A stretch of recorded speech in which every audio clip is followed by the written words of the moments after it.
you're set. You're golden. Whatever you have right now is fucking Okay, perfect. it's good. We're good. We're good. We're golden, dude. Now you do whatever you want for visual prettiness, but I'm great with this. This is excellent, We're good. We're good. We're good. Then we're good. This is it. my man. This is it. Well, now we can actually start chatting. Hell yeah, Border. Fucking tech support, Mike. Hi on dabs. Uh, all right. Ain't none Big of shout the out to event. Rav. Helping me out. I thought I had everything set up, but this is what you get being a drummer trying to figure this out on their all on their own. Thank you for the raids who all came in. Black Belt, thank you for the raid. Big shout out to Black Belt. Overkill, thank you for the raid. Thank you everyone. Thank you everyone for coming in. Thank you if there's been any new follows. For everyone that's new, I'm Mega Mike. This is my friend over here. This is my friend Rav. We are interviewing him today because he's an amazing musician, and I and you guys want to know so much more about him. So here I'm going to give the shout out to him in the chat right there. You guys should all go give him a follow to check him out. He's awesome. Please go check him out. Now, we can begin, right? Yes, dude. I think it's so funny because I've been watching your streams for a long time. You've been one of my like hype inspirations. Like I would go off of your vibe and your hype and your levels. So it's just like every time I'm feeling in a bit of a mood, it's usually around like 3 or 4 a.m. when I'm like wide awake. And then I'm like, oh, Mega Mike's on. And I'm just like, oh, I'm in like such a good mood watching this guy. So this has been my you've been my hype sensei. Dude, that feels good to hear, man. Thanks, man. I get a lot of that nowadays, and I feel bad when I'm not my normal hype self. Sometimes, especially lately, I've been kind of down. A lot's been going on in life, so some days I'm just kind of not feeling it. So I'm not the normal mega self, and so I think people pick up on that. So I really do appreciate it when people do come in for the good vibes and feel better. I'm glad that I'm able to do that. So thank you. That's awesome that I can do that for you and you come and hang out. I know that there's a lot of people that come and lurk and all that. I know you come and lurk and you're hanging out. So fucking thank you, dude. Thank you. I appreciate you, man. You man. And that's why, dude, like that, like, okay, so I want to dive into you. Know about me. This is not about me. This is about you today. When did you like what? Okay, when did you start getting into music? Like, I'm assuming you got into music pretty young, right? Yeah, Or yeah, man. Yeah. So I grew up in a pretty religious and I don't know, bougie household. Um, which is funny because my parents were like Middle Eastern immigrants, right? So it was interesting growing up like super religious, going to Catholic school, all that kind of stuff. And I think at some point, like you're where is this, by the way? so I grew up in a place called Edmonton in Alberta, Okay. Canada. So that's like where Wayne Gretzky's from. Fucking Kevin Smith always wears the Edmonton Oilers jersey. That shit. It's like I don't know, 16 hours north of Montana, I guess. So yeah, so I grew up in that spot, and like my family didn't have a lot of money. So when I say bougie, it was more like you always had to dress really well and dress really cleanly because your family grew up poor, and you didn't want to be poor representing because you'd be treated badly. So your parents always drive this home that like you have to be really well dressed and like take really good care of yourself and everything. Like even as a young kid, never wear the same shirt 2 days in a row, all this kind of stuff. So there was that, and kind of growing up in a ghetto at the same time, like we it's probably not as bad as the Bronx, but I had like crackheads and hookers on the way to school and back every day and all that kind of stuff. So that shit was like completely normal to me. And at some point, you're at your aunt's house. Parents throw you in front of the TV because as I learned as an adult, kids are fucking annoying and a lot to deal with. So it's like just go watch TV. Adults are gonna go do their thing. And a Cradle of Filth music video came on, whatever channel I was cruising, and I was like, oh, this is cool. What the fuck is this? And I was just like, I think it was the song "Her Ghost in the Fog." I was like, this is really cool. I think I want to learn how to play a fucking instrument. So I end up getting a guitar. I had a job at like 11 years old making fucking subs, like working at one of those, basically like a Subway. So I was just like, I'm gonna save up money and go buy a guitar. So I buy a guitar. I learn how to play it, all that kind of stuff. And right around that time, I end up convincing my dad to take me to what is it like? It's the thing that Grant's doing right now, but it was like Might in Music, but it was like a thing put on by a local music store where they got kids together. They're like, "Hey, what instrument do you play? What kind of music do you like? We'll put you together with a bunch of other kids, and you like start a cover band, and you get to put on a big concert for you and all your friends." So I was 12 years old when I played my first show, and Wow. it was amazing, and it was like super intoxicating, and it was just like all the kids' parents and grandmothers and shit in the crowd. Like it wasn't anything nuts, but there was a couple hundred people there, and I felt like a rock star. I was 12 years old, and I was playing guitar and singing. It was like a Metallica cover band. So at that point, I was just like, I think this is what I want to do for the rest of my life. And then that's kind of how that whole journey started off. Like that's what that like kickoff catalyst was like, I think I want to be on a stage for like the rest of my life. Hell yeah. That's all. So that's 11 years old? Yeah, around like 11 or 12. And I had done like talent shows and stuff before, but like that was the first time where like when we say music, like I started writing songs and I started like trying to come up with ideas. I wanted to start a band and all that, which is funny because I didn't end up starting my first band until I was 15, but that's chapter two. So yeah, around 11 years old. Yeah. Well, so like you you instantly you weren't like just starting guitar just to play guitar. Like you were starting guitar to write guitar. Like what you wanted to instantly like make music because that's pretty interesting to me because I feel like a lot of musicians just start playing because they want to play, but I feel like you had even more. You're like, no, I want to write right now. It sounds like. Yeah, it kicked off right away. And it was basically like one of those things where, you know, when some people like pick up a guitar to pick up chicks or, you know, do whatever. And like for me, it was essentially, I was just like, no, I want to start writing music because I want to start a band. And I know that it was just funny. I already had that in my head. If you want to be in a band, you have to have your own music. I never thought I could just be in a cover band, which thank fuck that happened because honestly, I cover bands are like the bane of my existence. That like they make like $5,000 a night and they just play a bunch of songs that they never had to put any fucking effort into writing. And then, you know, all the shit. Meanwhile, you got people that are creating like incredible music as like, here's your 2 drink tickets, like get the fuck out of my venue. We're switching over to a club now. So I get that. I get that. So that's a good question. What was your first guitar then that you bought? so my very first guitar was a Dimebag signature series Flying V. I The think it was a Washburn or the Washburn. Dean? It was a Washburn and it was a fucking knockoff. So it was like $200.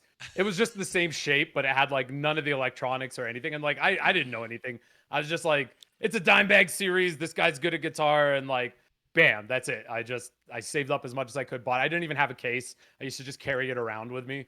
So like, if I like had to take the bus to go somewhere, I would just be like holding this guitar. It's like such an obnoxious guitar, and I'm just sitting there like, "Excuse me, guy with awesome guitar coming through." I'm like 12 years old, right? So I'm not showing off. No big deal. No big deal. I don't play guitar. yeah, This is my guitar. so that yeah, that was my first guitar, and I had like this tiny shitty little like cube practice amp, and I would just like turn every knob up to 11 and just like happiest kid in the world. But it did teach me something about like not being in that guitar nerd forum uh state of mind as a child trying to learn something. I genuinely was just doing it because I enjoyed it. And the fun of like making mistakes, like you enjoyed making mistakes until the point that you naturally can only suck for so long. So by the time I was 15, 16, I was actually good at guitar, you know, and that's when I started my first band, which hilarious. I didn't even end up playing guitar and I ended up fucking playing bass in. So okay, so I did a little bit. I got notes here. I got notes here, Notes. dog. I did a deep dive on you the other night. So is your first band was that Shadowblade? Shadowblade. Oh wow, weird hearing someone else say it. Dude, Yes. I heard it. I heard the band. Okay. Dude, Shadowblade So is great. Shadowblade was great. I like we were actually we were out of the 16 when that came out. other bands, I'll admit I checked out one song from 3 other bands that you were in previously. I think the Yeah. one it was the title track of the full length album, Frozen Yeah. Serenity, right? Was that it? Yeah. That's a great song, dude. I love that song. It was cool So, checking that out. So that was your very first band, and you didn't play guitar though. You played bass. Yeah, and funny enough, I actually got kicked out right before they recorded that album. So yeah, that was my first band. We were 16 years old in high school, and we started getting gigs. It was just like local buddies, which is funny. All the guys that I played with in that band are all like full-time professional musicians now that are actually doing really well. So it was a really funny thing that like that's where it all started for us. But we started getting gigs, and it used to be a local law that if you were under 18, because you guys remember in Canada, legal drinking age is 18. In Canada, at the time, if you wanted to play a gig but you were under 18, you can get a letter from your parents saying that it was okay for you to go play the show, but you had to just load in, go right on stage, play, and then get the fuck out of the bar. And that used to be the law. And the reason they changed it is probably because of kids like us, because we would just stay and we would just see if anyone would say anything. No one would say anything. And then we just go up to the bar and order drinks. They'd be like, oh, yeah, you're the band. You just played. And they like give us free drinks and stuff. So we're like 16 years old, hungover as fuck in like chemistry class the next day, just like dying. And fucking, the chemistry teacher's like, oh, like, you up watching too many cartoons, playing video games last night? It's like, dude, I got fucking hammered and like blown in the fucking back alley of the venue. I was like, I'm 16 years old. I have no idea what's going on. I'm just like, yeah, I'm fucking dying and I'm way cooler than you. I think the only reason I didn't drop out of school is because like my sister convinced me that like being a high school dropout is like not attractive to chicks. So I was just like, still gonna finish high school, but like I know what I'm gonna do in life and I'm gonna be a rock star. And obviously then when you're like hanging out in bars and shit like that at 16 years old, you don't know who's a classy character and who isn't. So that's when I started getting in with some of the rougher crowds, drug dealers, escorts, things like that. And that's kind of what led to the next chapter of my life. God, well, so like, well, before we move on from the first band, like, so you did bass and vocals in it, right? Yeah. Did you do any writing in the band? Were you just merely did you just play in the band? Did you write? What was the role in the band? I tried to come up with stuff. It's kind of funny. It was one of those situations where and the guy who's in like was in charge, like my best friend. We've been friends since kindergarten. But he was just like, your ideas are okay, man, but like just stick to playing bass. Or like we'd get off, like finish playing a show, and people come up and be like, man, your vocals are amazing. Cause I was just doing backing vocals just to like fill the sound. But I was so fucking loud that they were just like, man, you're an incredible singer. And like people are saying this to the bass player, not the singer slash guitar player. So I think it like kind of led to a little bit of weirdness. We were kids, you don't really know how to control your emotions and jealousy. So they kicked me out right around, yeah, right around about like 18 when I was about to graduate. So I didn't really end up doing much. We played on a few demos and stuff, but it was one of those things like stick to playing bass, man. You're not a very good singer. You're not a very good writer. Just like stick to playing bass. Stay in your lane. Yeah, And there was that's how a dominant role in the band, which most bands have at least one, if not two, dominant personalities that take control. So I completely understand the dynamic of that. Yeah, and again, man, we were children. Yeah, Like you're fucking exactly. going You through don't know how to puberty. manage it. You're trying to figure out how your dick works, let alone you're gonna figure out how a fucking band works. Like, Yeah, come on. exactly, 1,000,000%. So I Yeah. get that. So that I mean that, but that's cool. That's cool that it was a cool band and a cool learning experience. Of just like, all right, now I'm, you got some notoriety, as in like people were recognizing you, like, hey, you got some good vocals and all that. So that probably inspired you to do more of like what you're doing now. More leads and all that. So your next band that I checked out was Six Guns Over Tombstone, right? Yeah, everyone just called it Six Gun because that name was way too fucking long. No System of a Down going on, just Six Guns Over Six Guns. Yeah, I could see that. I could see that. So what was your role in that band?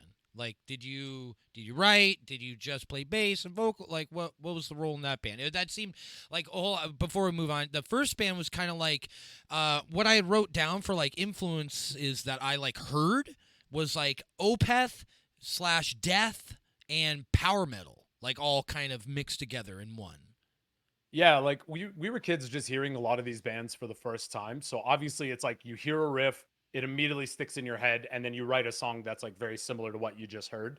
Because again, with kids, you're very influenced, and a friend shows you like Manowar for the first time. Suddenly the next song you write sounds exactly like a Manowar song. So it was one of those things where like anything we had listened to around that time is exactly what came out of us as output. But yeah, it was power metal because I don't know, we were big power metal fans. We loved, soaring vocals and all. And at this time, I'm going through puberty. People are starting to realize that like my voice is too deep to sing these things. So they're like, you can't. You'll never be a power metal singer. Uh, you know, and so, but that transition from Shadowblade, which yeah, like you said, was really good. We got to play a bunch of local games. I actually started working at a local venue because of Shadowblade. Basically, I like played a show at a local bar, and the bar owner was like, "Hey, like, you seem to not be a dumbass and understand what's going on. Like you seem pretty business savvy. Would you like to work in this venue and like help me book shows and stuff?" So that transitional period between Shadowblade and Six Gun, in Six Gun, we transitioned over and just played bass. The guy that was actually writing for that is the current guitar player for Striker.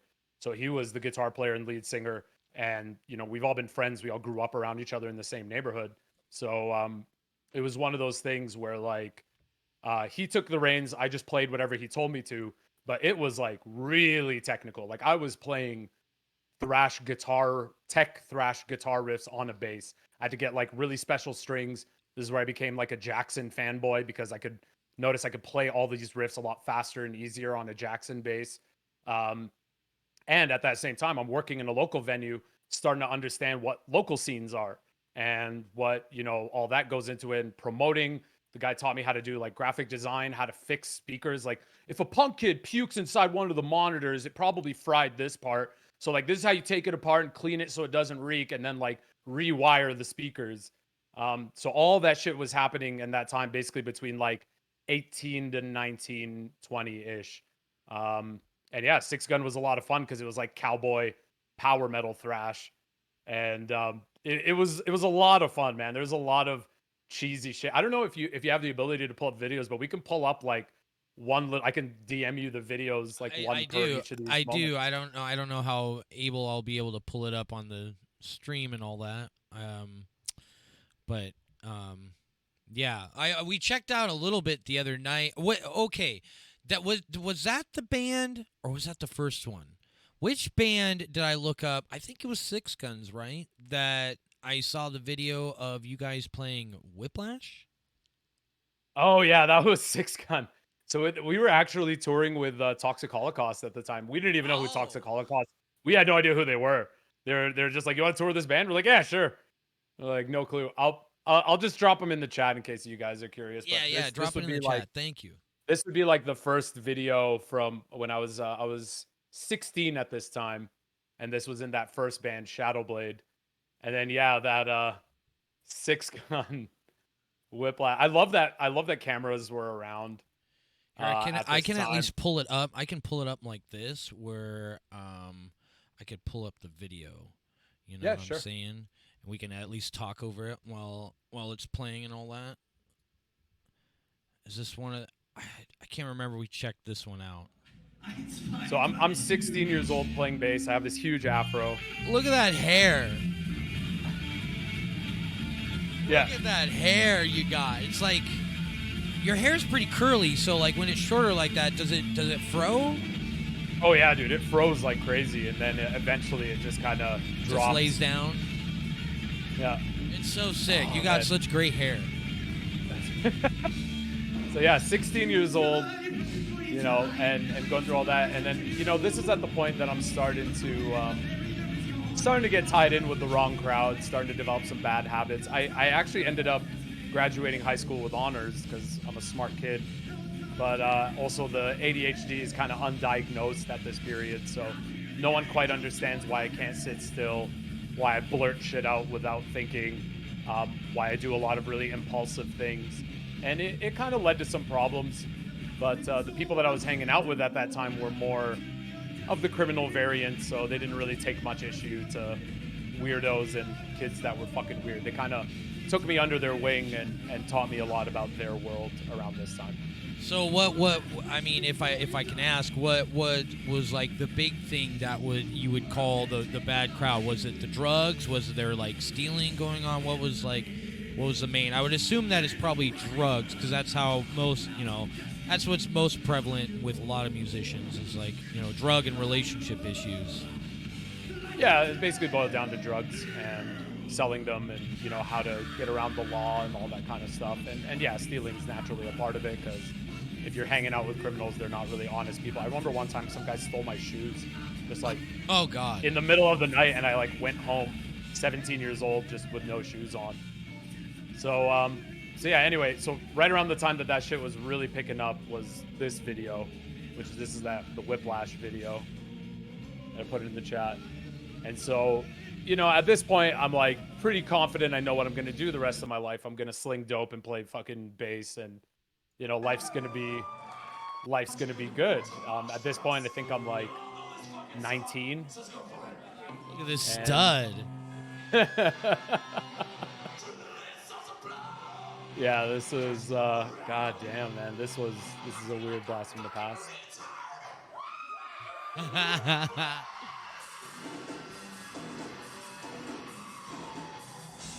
And I started developing this personality of like being that wild kid in the local scene. I was 19 years old. I knew how to do everything. I can like rewire all your gear. I knew how to do graphic design shit for your album covers. I knew how to design shirts. I knew how to print my own shirts. I could play any instrument, because again, I was still playing guitar. So I'm like singing, I'm playing guitar, I'm playing bass. If anyone like had a member cancel, I would like learn their entire set the week before and just fill in for them. Mixing this in with the type of people I was hanging out, it got really bad. And you're a king of the world, you don't really think of anything. So around this time, once Six Gun kind of went defunct, all the guys went and joined Stryker, and like Stryker started becoming a thing. They were the first band in our city to get signed by a major label. So we were like, okay, we should do what Stryker does and just try to be like them. But this is when things kind of got really bad for me, and around the time I hit 21, and this is the next chapter, which is probably the next band that you looked up. Yeah, so how long did Six Guns last? Six Gun was a band before I joined, but from the time I joined till the point it was done, it's probably like 3 or 4 years. Okay. And like okay. we played some good shows. Like the kind of good thing too is that I was always like a rabid promoter of my own shit. So like I wouldn't get on stage unless there was at least like 200 people in the crowd. And I'd be like phoning people like the day of the show, be like, hey, like I'm not going to sell you drugs anymore if you don't come to my show. Like you have to come, basically. And it was one of those things where I would basically like sort of blackmail people into basically coming out to gigs and paying and all this kind of stuff. I used to like guest list random people that like I had no business being friends with. But I'm like, yeah, bring like 50 of your fucking weird criminal friends. Like I'll put you on the guest list. You'll beef up the numbers. You'll make the show look good. You're not allowed to leave until we're done playing. It's all about the numbers. Yeah, and again, like at this point, I'm 20, 21 years old, thinking I'm a rock star. I haven't even played outside my own city at this point. So yeah, it was a weird bubble to be living in. I had even like I got a full scholarship to university because like I had done so well in high school, and I literally dropped out of school because I found out if I dropped out in the first week, I would get all the scholarship money in cash. And then I just like went and partied with it, basically. So this is to kind of give you an idea of where I was at as a kid at that time. So, and this isn't even the worst of it.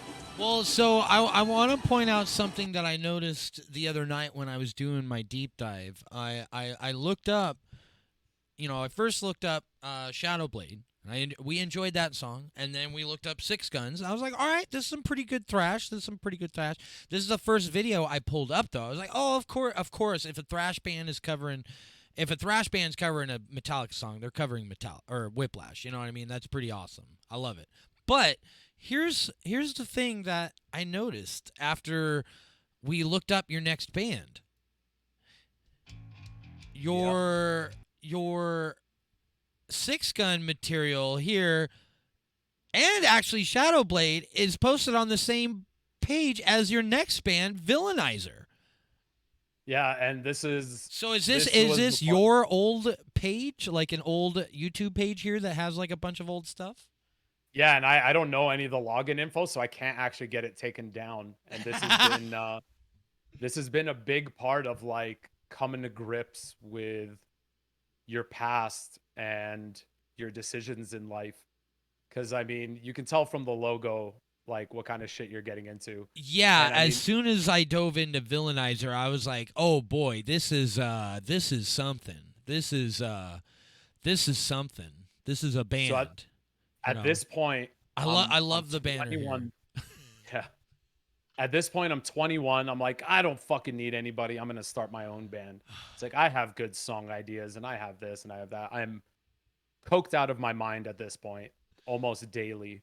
Um, I'm running in with really bad crowds. I'm basically homeless. Like even though I have a place to stay with my parents, like I'm never there, and I'm choosing to either sleep on the street, sleep in my car, go try and seduce some lovely young lady so I can go crash at her place for the night and like use her shower and all that kind of stuff, do laundry. I was basically like I tell people I was like I was a piece of shit by that point, and I understand a lot of the things that were happening, but from 21 to 25 was pretty much like the darkest years of my life, because at that point, I think I'm invincible, I think I'm a god, I think I'm fucking untouchable like most young stupid kids, but I'm also tied up in this criminal world. I don't really know how to get out of it, and all this kind of stuff, and if you want you can play that first music video, that terrorist metal, It's because I mean when you're in pretty that, crazy. yeah, when you're in that state of mind, it's like I'm gonna create music that just pisses everybody off. Like I do not want a single person to not be offended by this. I want everyone that sees this to be as offended as possible, and to be fun. It's like partway down. It's the second one that's not an album cover. So I Which think if you go one? like, Villainite, or wait, no, which song were you looking for? yeah, terrorist metal official video, that'll Uh, give people a good idea.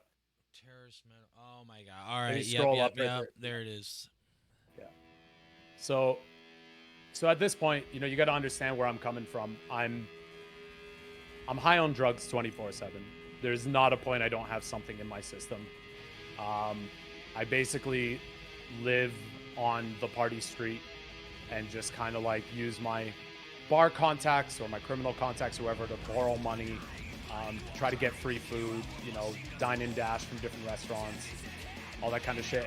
And I, at the same time, I'm like, I'm gonna put on the greatest show that anyone's ever seen, with costume changes and all this kind of shit. And people supported it. I think a lot of people didn't know what was going on in the background and in my actual life.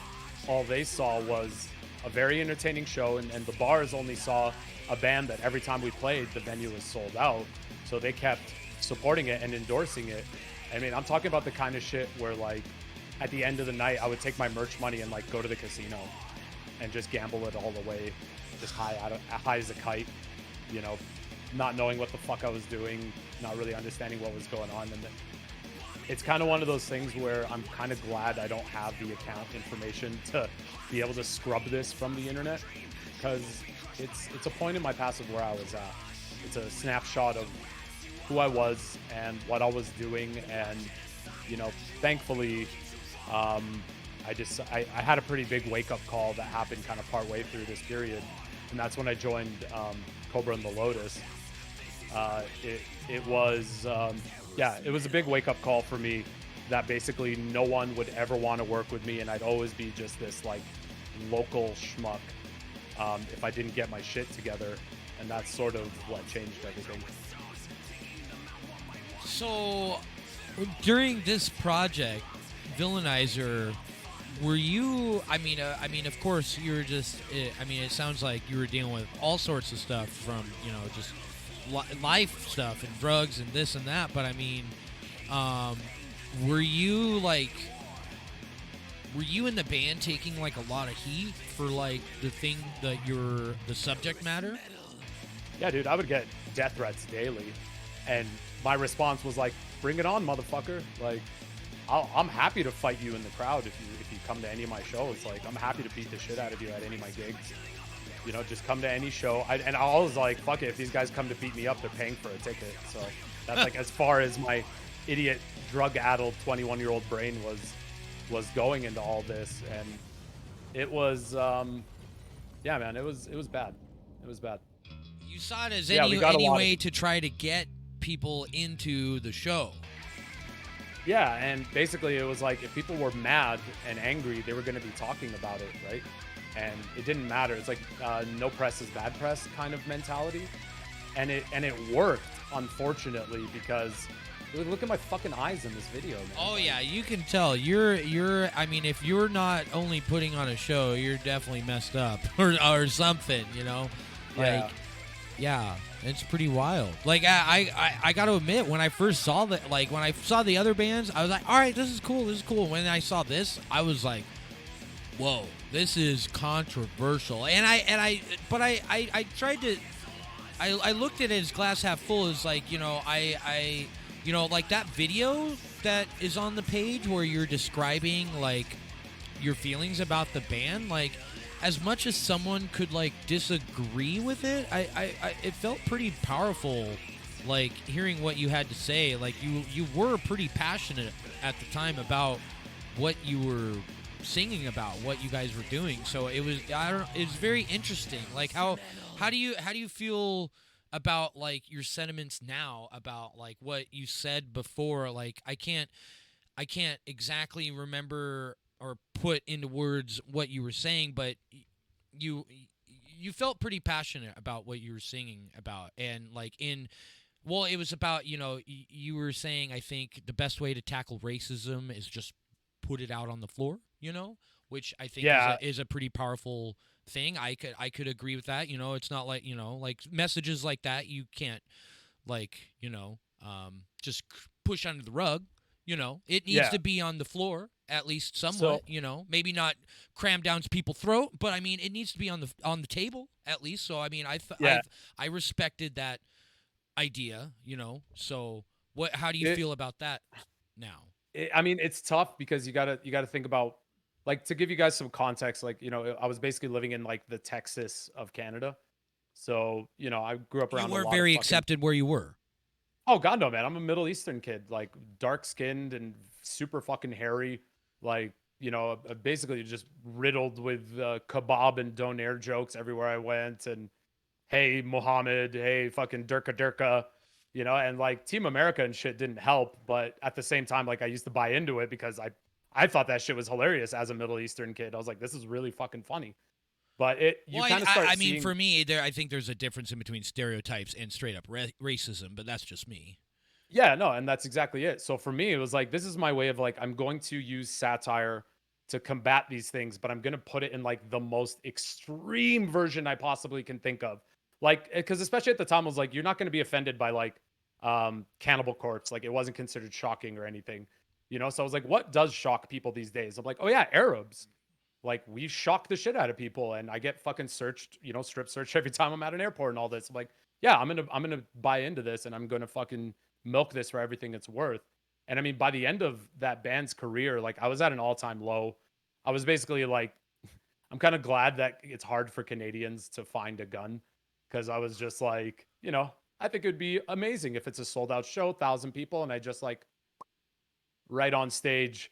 What a good way to end things. And so thankfully by that point I decided to sober up and kind of change my ways. And so yeah, I may have felt strongly about it at the time, but when you're a smart kid that's caught up in bad shit, you find a lot of ways to rationalize the things that you're doing.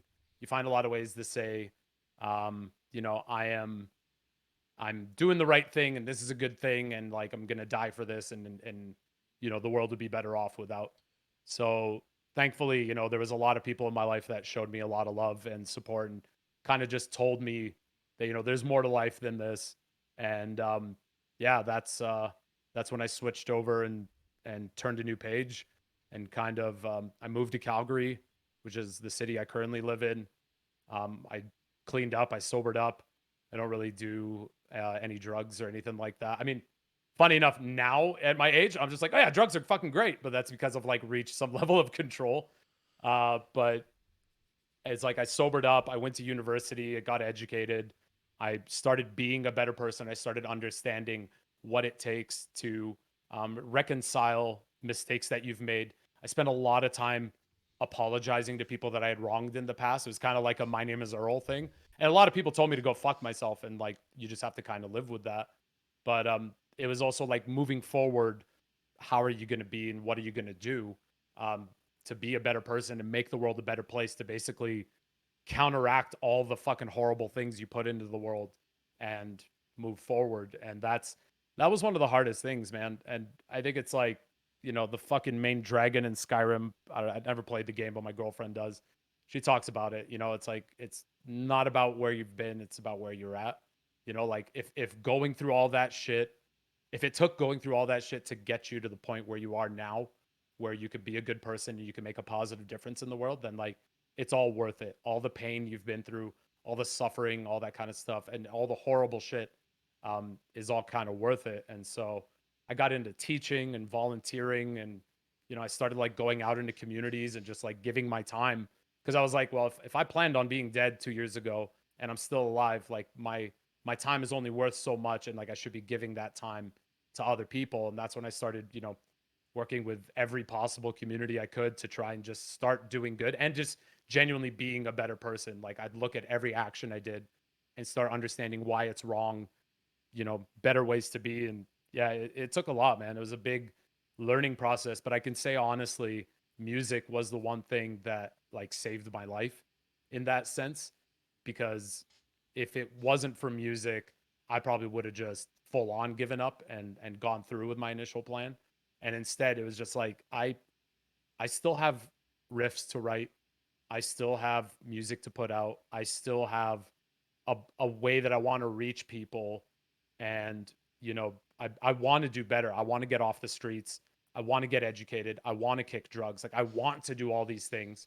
And I'm sure I can, but music was the main thing. Like no one wants to be in a band with a dope fiend.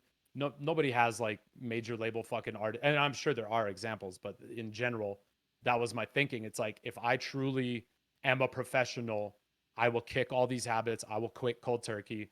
I will not relapse, and I will just push full bore. And yeah, man, no, it's weird talking about it. I get a little antsy, but So that's what I was gonna ask, but it sounds like you kind of answered it for me there, where it's like, what was your turning point? But it sounds like your turning point was just kind of your own motivation within yourself. It sounds like even when you were even fucked up on drugs young as a kid, you were still a very vital part of the music scene. Because like, yeah, you wanted to get fucked up, you wanted to do this and that, but you've always had that passion for music and you've always wanted to succeed, whether it's for yourself or for others. But it's seeming like you've wanted it for the greater good of everyone, especially. So if that was, it sounds like that was a big like turnaround. If just within yourself you're like, you know what, if I'm this low, I want to fucking end it now.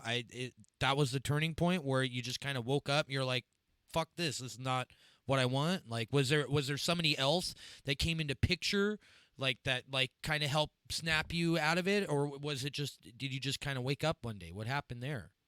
I mean, there was obviously a bunch of moments, because you got to realize with anybody who's an addict, like they they hear these things, but they rationalize it in their head that they're right. And so it takes some time and multiple instances where it's like, okay, now your parents are like cross with you. Now, like you can't get a girlfriend. Now you can't keep a job. Okay, now you're like having and it was all those kind of things. But the biggest one, honestly, was I was playing in this band called Cobra and the Lotus. We were on tour with a band called Amaranth. And Amaranth is like still a huge name. Yeah. And we are touring all over North America. And the craziest thing is like I'd never been caught doing any of this stuff that I was doing. So it was just like easy to go on tour because I didn't have a criminal history or like any of that stuff.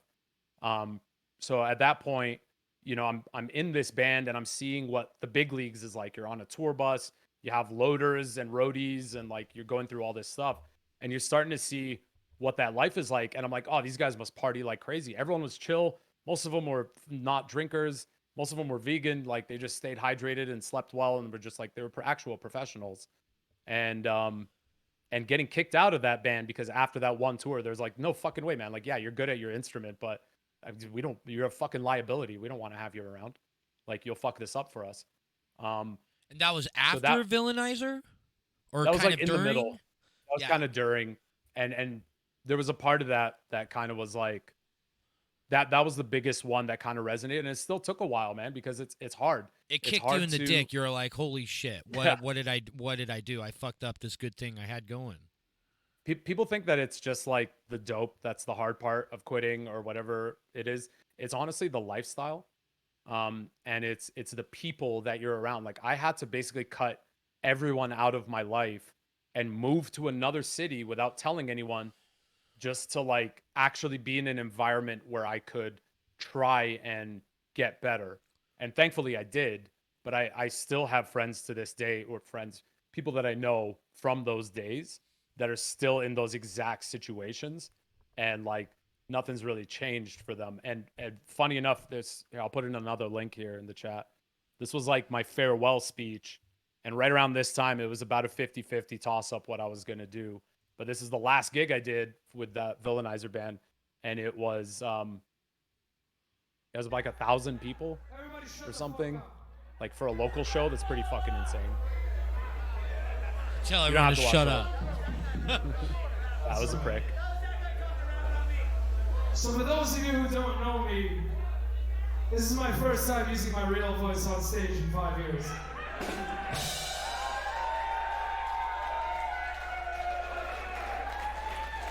Normally, if any of you meet me, it's, hey, my friend, buy a t-shirt, huh?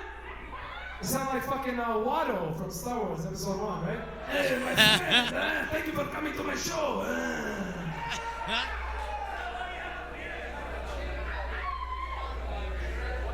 Well, for those of you guys who don't know and just showed up with one of your friends, this is the very last Villainizer show ever. I don't care what anybody says, there's no fucking reunion, there's no Villainizer cover band, there's no bullshit. This is the last you will ever hear these songs live.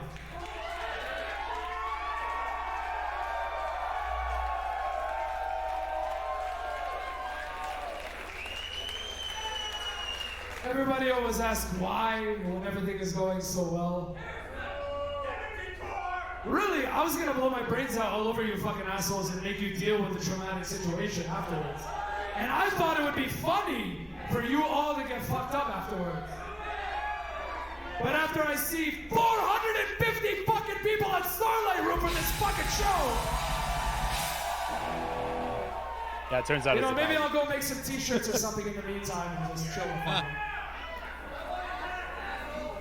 So, Anyway, that's basically I know this isn't a very Villainizer thing to do. So, but again, like, That's You talk wild to that someone- you announced that, man. yeah, you talk to someone that's coked out of their mind, that's you know, I probably had like drank a full bottle of whiskey before I got on stage, and I was just like, I just didn't want to live, you know what I mean? Like, I wanted someone to take me out. That was kind of half the fucked up thing. Where you're like, did I deal with heat from, like, I wish somebody did something. I wish somebody fucking just took me out of my misery, and instead I ended up pulling myself out of it. And you know, that's when I cleaned up my act and came here and changed. And like, there's some residual bullshit that lasts from it, but honestly, man, it's been really nice taking a look back at this stuff and seeing like where my journey has led me. And it was about a year after I was here in Calgary. I was sober. I was, you know, I was in university. I was working my way to becoming a school teacher because I wanted to like give back and teach kids and all this kind of stuff. And it was around that time that the first set of dudes in Ravenous kind of were all hanging out at a show, and they're like, "Do you want to start a band?" I'm like, "Yeah, I kind of want to play music again." And I was scared. I was scared to start playing music again because I thought that whole life would come rushing back. But it was actually one of the most positive things that ever happened to me, because it showed me how fucking amazing it was to create music that was just like uplifting and powerful and like super cheesy power metal, and just like how, I don't know, man, just how high you can get off life. And it's always the cheesiest thing, but it's like, I thought the drugs were pushing my performance. I thought that's what made me a good performer. The first time I got on stage with Ravenous, and like our first show was, we were touring with our friends in Stryker. You know, the first time I got on stage, and it was just like, it was a packed house, and it was right back at that venue where I had done my last like final show, and I was stone cold sober, and I looked at all these people like they were aliens. Like they're people that I knew, but it felt like it was a different life, because I had realized that I had actually begun changing and started making that drift for the positive, and that's where that whole next chapter started out with Ravenous. That's wild, dude. That's wild. That's so cool that, it's good to hear that, normally you hear these stories where it's like, somebody else kind of pulled them up, like, oh, my dad did this, or my lover, or this and that. That's really, really awesome to hear that you did it on your own, that you kind of woke up yourself and you're like, all right, I know what I truly want. I like this playing music shit, and I'm not going to be able to do it without cleaning up. That's a big part, and that's awesome. Environment. I don't think people understand that enough. I preach that way too much about environment is key. If you want to win, you have to put yourself around winners. Like Yeah. you're not you. If you're constantly around losers, you're gonna lose. You're gonna be in that loser mentality. And that's not to be a dick. That's just straight up the truth. It's the rotten fruit idea. And so Yeah, that's really awesome that you figured that out. You're like, I gotta get the fuck out of here so I can actually do what I want to do. so funny enough, so at this point, I have a bunch of money that I had saved up basically from like the last of my shady dealings, my bad past, and like working and whatever. And I just had all this money saved up, and I was like, hey, what is going to help me? Like moving to another city that's only a few hours away is easy. Like the amount of belongings I have like fits inside my shitty Mazda. So it's like, what do I actually want to do to like kickstart this new chapter? And so I went on 70,000 tons of metal because I kept hearing about it, and I was just like, hey, I have to check this thing out. And I went backpacking through Europe for 3 months, just going to metal festival, and just figuring it out, hitchhiking, taking trains, traveling with people that I met that are going to the next festival and stuff. And I think that was a big part of it because, for one, I was in a new place, so I didn't know where to get drugs. So it's actually really easy not to do drugs when you don't know how to find them. So that helped clean me up, but also just like the environment itself of like, okay, I am checking out amazing shows, incredible bands. I'm meeting the most wonderful, friendly people that know nothing about my past. They're just taking me for face value. And their face value is, oh, you're so kind, you're so polite, you're a smart young man, like you're handsome, like what a great person. We'd love to have you in our traveling party. And so it kind of gave me the insight on like what the other side could look like when you just start off on the right foot. And so when I came back, that's when I was so inspired to start Ravenous. And yeah, man, it was weird, but the environment played a huge part. And and for what it's worth, actually, I was in a shitty environment where I moved. Like the place I moved to was a shitty environment, but it was less shitty than where I was, and so it was still a step up from where I was, and it helped me heal and get better and better. I could honestly say I probably was not in like the ideal environment until about a year ago. And it was kind of like post-COVID shit and everything. So that time, like, we're doing Ravenous, and the Ravenous thing was fucking amazing because I was like, oh shit, this is what happens when you write good music without shitty subject matter. Like people actually like it and they want to support you and they want you to come on tour and they want to book you for their festivals. I'm like, oh, this is cool as shit. Um, and yeah, like it's weird, but I still feel like I'm working towards that, to having that perfect environment of like actually being able to heal and do well. And it takes a lot of time, man. So it's 2023 now. Villainizer ended what year? What year was that? What year was that show? Um, I want to say 2015. Yeah, that's right. 2015, because 2000, that's what I 2000. got written here. You had 3 full lengths in 11, 13, and 15. So in that Yeah, so 15, that was the last year. I in 4 years I released over 100 songs. Yeah, dude, like I just went to the metal, the encyclopedium or whatever, online, and looked up a bunch of your information. That's how I found your past projects, and then I didn't even dive deep into like all your, you've done a lot of guest work, even in the past, let alone in current years. Yeah, man. Yeah. So like There, that, there's like a that lot of Gray people that, Lotus, you did a tour with them, and then you didn't get the yeah, gig because you were partying too much. That was after, or like kind of during that, so before yeah, 2015. yeah. What year did Ravenous start? I want to say it was like 17, something like It was that. like 2016. We kind of started. 17 was the first release, that Okay, first demo we put out. And that's when my journey started of learning how to record and how to self-produce. Cause I was always the guy that's like, I have a riff idea. I have to call a friend, find time where I can go to their house and record this idea. I'm like, I fucking hate this. I feel shitty not being self-sufficient. I'm gonna learn how to do this. And that very first Ravenous album was completely self-recorded by me. Like the guys put their instrument, I was at the chair running all the recording and the editing and everything. And that was kind of the beginning of where like my producer journey started, um, which I had no idea where that would go, but that's turned out pretty fucking amazing as well.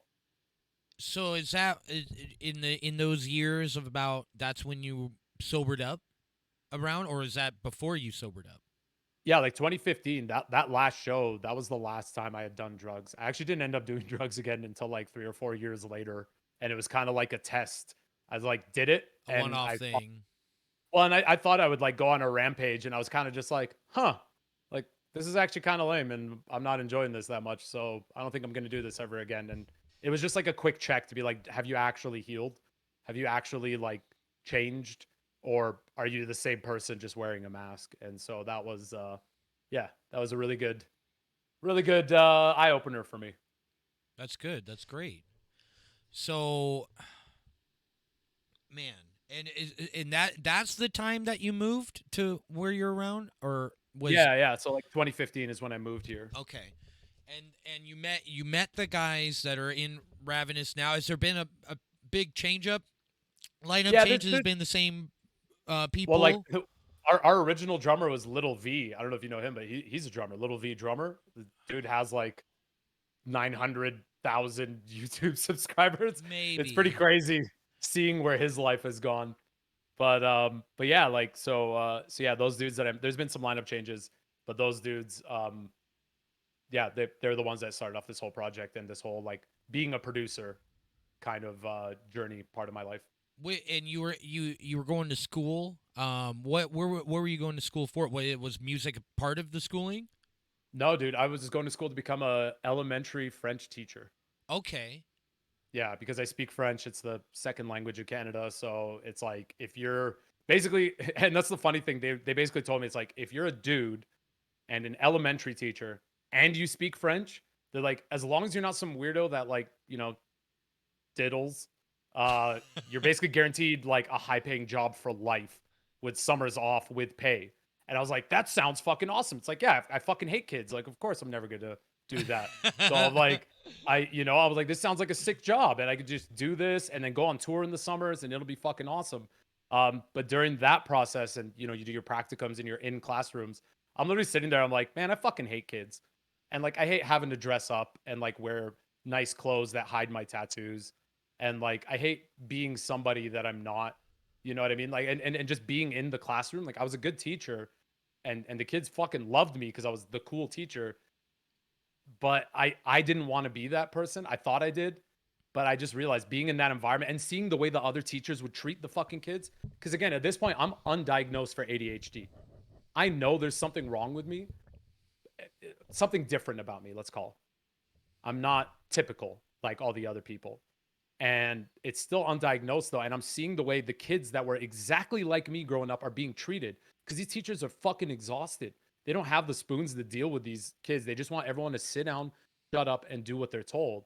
It felt like the prison system. And I was just like, I don't want anything to do with this. This is a garbage system. I'm going to make my own impact my own way. And so I dropped out in my last semester. I dropped out. I had just enough courses to like get an anthropology degree. Like, so I don't technically have a teaching degree, but I still have an arts degree. And it was enough for me to be like, yeah, whatever. I don't give a shit. It just like sits in a box somewhere. And I was just like, that's kind of the point where like, I'm going to do music full time. And that was around, uh, you know, 2021 or 2022 or something that I decided like, this is going to be my full time thing.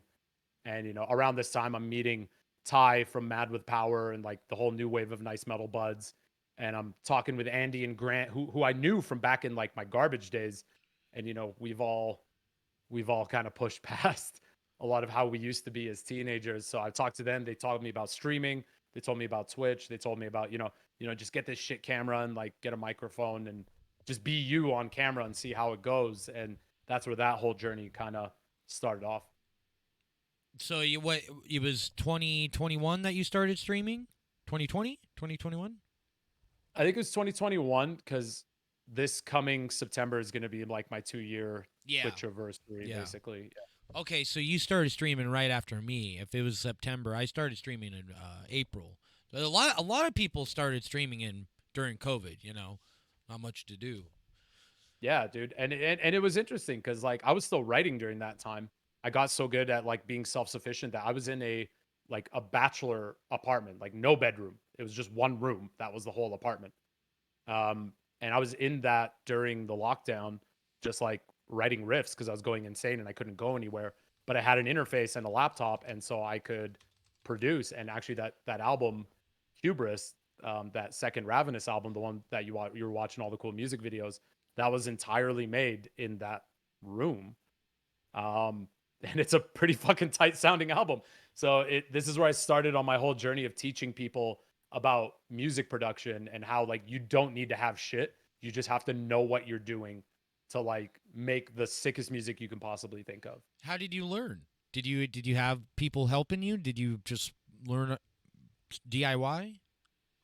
So I'm like completely self-taught with music as far as playing. I've never taken lessons in singing, guitar, any of that stuff. Same. But with production, it's like there's so many knobs and buttons. It was like really daunting for me. And of course, right around this time, I get diagnosed with ADHD, and I find out that's what it is that I have. And I start taking the medication. I'm like, holy shit, I can like actually sit and work on something for 16 hours straight. Like this is fucking amazing. So I would just consume every YouTube video I could find on recording software and all the different methods and techniques. I would call every person that I knew and just get them to like sit with me on like a video call and explain anything that they would be willing to share about music production. What they thought was awesome, what they thought was stupid, all this kind of shit. What's worth money, what's not worth money. I started this thing called Nail the Mix or Ultimate Recording Machine, and it gives you like a direct link to like Jens Bogren and Jacob Hansen and Dan Swano and like all these massive metal producers, and you can ask them questions. So I would ask them things, and they're like talking about like, yeah, so like it's pretty easy. You just plug it into this $150,000 console, and like everything usually sounds good. I'm like, okay, well, I have a $50 interface. What do I do? And but like they would answer you because they're like, oh, well, I guess you just like do this differently, and it should kind of come out the same. And so I'm literally reaching out to everyone I can because I'm obsessed at this point. The girl I'm dating at this time is pretty much ready to dump me because she's sick of hearing the like same riff over and over again, or me just like tweaking the same snare sound for like 9 hours straight. She's like ready to she's like at wit's end, but and I didn't give a shit because I was just so driven to get better at this thing and to learn. Like it was the only thing that mattered to me. And it sucks because that obsessive behavior, yeah, it can lead to some problems, but to me it's like just going for the fucking prize and not letting things distract you. Like you're in a pandemic, you're literally locked in your house. There was a few video games I played, but for the most part, I just wrote and produced, and I would send mixes to people and be like, what about this sounds like shit and what sounds awesome? And the things that they said sounded like shit, I would delete those settings and start from scratch. And with producing, it's like if you change one thing, everything sounds different. It's all like tied into each other. So, it was a lot of trial and error and talking to people and all this stuff. And now I'm at a point where it's like, I have clients. I have people that come to me to be like, hey, I heard you can do an album for us for like way cheaper than anyone else could. And you live in the same city and it's a comfortable environment. Cause now I have my studio and they're just like, could you do this? Like, could you make us something that sounds as good as your last album on like a $3,000 budget? I'm like, yeah, dude, totally. Like that's easy. Okay. So you, not only have you been doing music full time for yourself, but you're also, it sounds like you're producing music. Yeah. So like it really comes down to the same shit where people hear an album and they're like, oh, who produced this? I'm like, what? The fucking singer produced it. himself. And like I sent my shit off to get mixed and mastered because I had the money, but I was just like, this was all recorded like in a bedroom, a shitty bedroom. I mean, I feel like that's how a lot of music's made these days, you know? And to be honest, it doesn't like being in the studio is cool as fuck. Like I've had some really big studio experiences and you feel really awesome. But when you look at how much you're paying, you're like, there's no fucking way that like we're going to turn a profit. Like this is a losing endeavor. And for someone like me right now, like if I can clear $1,000 in a month with all my expenses and like all the things that I do, etc., I'm like over the fucking moon where I'm like, I have $1,000 to like eat with and to like, maybe buy some new clothes that isn't just my own band merch. People would always fucking rip me like, you always wear your own band merch. It's like, yeah, because it's the only thing I can afford. Because like I'd get an order of shirts that people buy and I just keep one for myself. That's the only clothes that I can afford to wear. I don't have fancy suits and all this shit. So I was just like, I live a very humble life in order to afford to do what I do. But it's also fucking amazing because, right around like August of last year, I went to the Mad with Power festival. I'd just gotten dumped by that girl who was sick of the snare sounds. And I moved in with my brother because I didn't know what to do. And so I was living with him. I had my stuff. I decided to go to Mad with Power because I'm streaming at this time and I hear everyone talking about this festival and the new wave of nice metal buds and all this stuff. I'm like, I'm going to go check this out. On the way there and all that, Ty, he's like, Rav's a funny dude. He seems like a cool cat. Why don't you be the host for the festival? I said, sure. So it's like, you just handle all the Twitch stream elements of the festival. And then when the bands start playing, you just switch the camera to the band cam. And then you just keep people entertained while they're watching the stream. So I did that and it was a lot of fun. And I had a fucking blast. I'm meeting so many amazing people, like super nice people. It's fucking Wisconsin. So like everyone's super nice. It's like being in Canada. So I'm like, I'm meeting all these nice people. Everything's amazing. And then at the time, like I it didn't really click in. So I met my current girlfriend there at the festival, but I just interviewed her because she was in one of the bands. So in my mind, I'm like, don't be the guy that, everyone in your past knows you to be, where you're like hitting on all the pretty girls and you're like not doing your job and all this stuff. Like you are going to be the best host they've ever seen. You're going to be on your best behavior. You are not going to mention the breakup to anybody. Like you're just going to be good vibes and good times and just have a fucking incredible time. Be the best host you've ever seen. And you're going to go the fuck home. And that's your trip. And I was interviewing her and I didn't know this because I'm kind of an oblivious dumbass, but she sent me screenshots like from the video and she's just like grinning ear to ear the whole interview. And to me, I'm like, well, whatever. But apparently she's like a very stone cold faced like goth chick and she doesn't really smile and she doesn't believe in love. And, she's a very cold individual from what she used to be. And she's like, yeah, she's like grinning like an idiot and she like can't think of good answers to any of the questions because she's just like googly eyes over me. And so we connected once I got back home to Canada and started talking. And that's when things started kicking off. And that's when I, kind of had the full faith of like, okay, I'm a full-time musician and this chick still thinks I'm attractive, even though I'm like broke and I live with my brother and like I don't really have it. I don't really know what I'm doing in life. I'm just kind of like all over the fucking map. I'm just like this chaotic ball of energy. So she was kind of the reason that I had the like faith to go full-time music. I started up the Patreon, started doing YouTube videos, started doing covers, all that kind of stuff. And that's what led into what I call like this current chapter of my life. And, now we're dating 10 or 11 months strong now. And by September, she's actually going to be moving out here and we're planning on getting married so she can come live in Canada. So Dude, that's it's awesome. like, so it's been pretty crazy when we talk about all this stuff, like that old life. And she knows all about this stuff. I like told her right off the bat. I basically just like, I'm a piece of shit. I did this, and this. I'm fucking like this and this and this. Like we can't go here ever because like some people will probably attack me. Like all this different kind of shit. I was like, this is every like, and we're both magic nerds, so we call it like showing your hand or showing your cards. Where I'm just like, I've shown you every card in my deck, and like I want you to be as like absolutely positive as possible that you want to be affiliated with this individual, and she was the one that's basically just like showed me that love. That's like, I don't care, like, if going through all of that turned you into the guy that I see in front of me today. She's like, I'm glad it happened, because like the guy in front of me today is all that matters to me. So that's kind of been the biggest push and inspiration to like do a good fucking job, because now it's not just, this is the first time in my life I've ever thought about anybody but myself.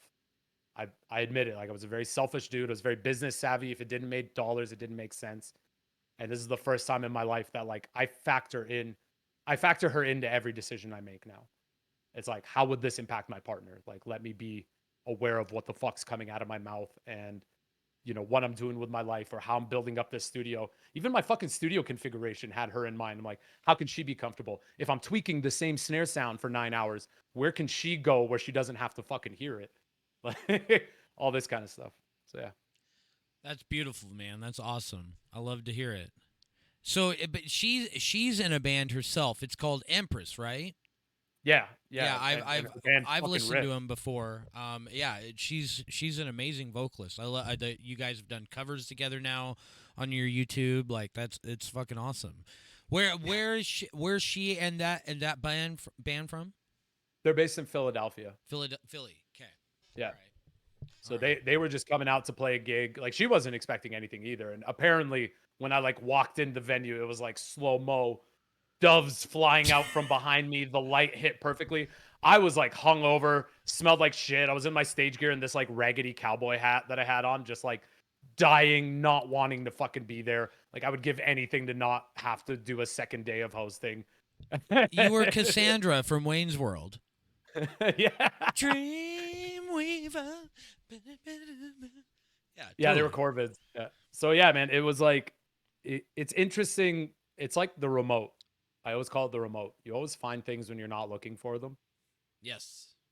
And I didn't know where I was at or what I wanted, and my whole life, just like everything that I had heard about life and love and like the type of shit, like storybook shit that people talked about, it for the first time in my life, it started to make sense, and it actually like fired me up. It was like pouring fucking napalm on like what the dwindling spark of an artist that I had left in me. And I don't know what it was, because it's like it was just something about meeting her and that community, and just getting into all of this, that it just set me off to like full on turbo mode. And it's been amazing, where like my whole life now is I wake up, I have my coffee, I take my meds, I take a giant dump, and then I start my day basically being like, what the fuck am I creating today? Am I doing a cover? Am I writing another original album? Am I starting a new band? Am I doing whatever? It's just like, that's my whole life right now. And every day I wake up just thankful as fuck that like literally didn't pull the trigger in 2015. And I'm here, getting to meet guys like you, and getting to travel the world, having these amazing experiences and making friends everywhere, and making the world a better place. When people tell me, man, your music really pulls me out of a bad spot, or even just your stupid, goofy videos, or your stream. Like, I'm in a bad mood, I tune into your stream, and you're just like shit talking that Papa Roach cover video, the one that you were shit talking, and we were falling in reverse. Man, I went off on like a 30-minute tangent, and there were people that are just like, man, I was in a bad mood, and then just hearing you rip that shit apart was the funniest shit. And just like, I appreciate you. Thank you for putting me in a better mood. So it started this whole like good vibes thing. And it's not like, oh, good vibes only, man. I'm like, no, dude, I come from the fucking gutter. I grew up in the gutter. And so it's like, I know what the ugliness in life looks like, and I know how to fight it because I'm very familiar with it. Same. I get it. I trust me. I get it. I might not have came from the same place, but I definitely came from similar situations of bad, not the best of upbringings and all that. Being, around, environment's very big, very key. So I got out of it, so I feel it 1,000,000%, 1,000,000%. So I want to talk. I want to hear more about Ravenous, about the band. Like, what I have written down here is like the info of like that you guys had one EP. That's like what you started off with, right? In Yeah. 2017. Yeah, Just like a is demo, that like a basically. demo? How many songs was that? Just like a It was like a 4-track demo. yeah. We did it Perfect. all in like one day, Yeah. basically. So just like a beginning thing, and then you guys have full. Well, there's 3 full lengths, right? There's 2 like original albums, and then 1 cover album, right? Yeah. We did the first one, and then when we were doing the second one, we did a Kickstarter thing where like one of the tiers was you can pick a cover song, and we'll like record it, which is hilarious because we were supposed to record it as a fucking band, and by that point, everyone's like, "Man, I'm tired. We just put out an album. You want me to record again?" So like, it was mostly just me and the guitarist. We just played all the instruments and Yeah. fucking just like let it go ham, and yeah, and then it turned out fucking awesome. And it was weird songs that I would never pick, and it's just like I love those covers. They're fucking awesome. For the cover. So- Okay, here I want to pull up. Let's pull up the cover album, or at least the track listing. Let me. Let's see. So, wait. No. Where's? Okay, we gotta pull out Ravenous. How do you spell that? Ravenous. Did I spell that right? There we go. So, or wait. What's the? You don't have it on your page. What's the Yeah, album we do. called? If you Oh, go, you if you do? go under playlists, I think it has it Okay, as like playlist. our That would make releases. sense. But it's you could even go down to that Covers. Well, there's a ton of covers there. Yeah. Within those covers, I just put them all as the same because I realized it'd be stupid to start a second channel when like we already have traction with the band. So Yeah. I just started that. And funny enough, I think I didn't put it on there. I just released a new stupid fucking cover. I'll actually put it into that playlist right now. But this has become what's the fun part is I started making like shit posting troll content that I do live on stream. And man, that shit brings me like a crazy amount of fucking joy. Like it's insane. It's got. Oh yeah, no, I get that. That's fun. Like it's like me when I'm playing drums. I'll play a pop song and I'm totally just throwing double bass and blast beats over. I'm just having fun with it. It's a lot of fun. You just do. Yeah, like you just go ham. if you go down to that Skyrim cover, that's one from the album. That's not mine. So that Vocal Fenma. This one. Yeah. Oh, I think I heard this one before. Yeah, I watched this one before. This is a good one. So this one was from the album, and this is like the same studio area before I had even begun building everything. So it's just like concrete in the background.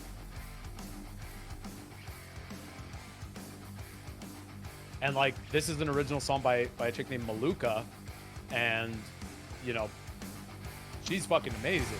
Like she's one of my favorite YouTubers, and she did this original song that was like a very bardic song that ended up getting so popular that she ended up recording a bunch of original like bard songs for one of the Skyrim expansions.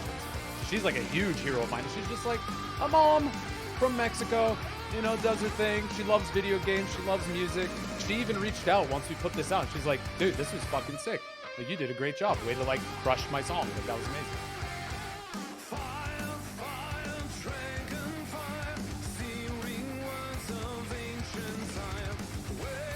This chorus is also like one of the hardest things I've ever sung. It's great. And like, I don't know shit about video editing, so.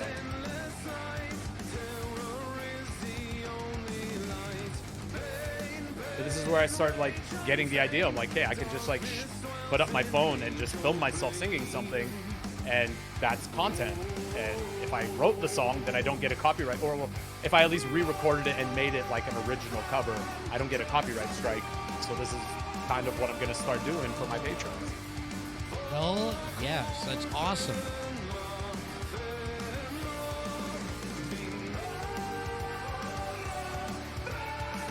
Dude, you got Air Supply, Dwight Yoakam, Baba Black Sheep, Power Rangers, Bette Midler, Metallica, My Chemical Romance, Soundgarden.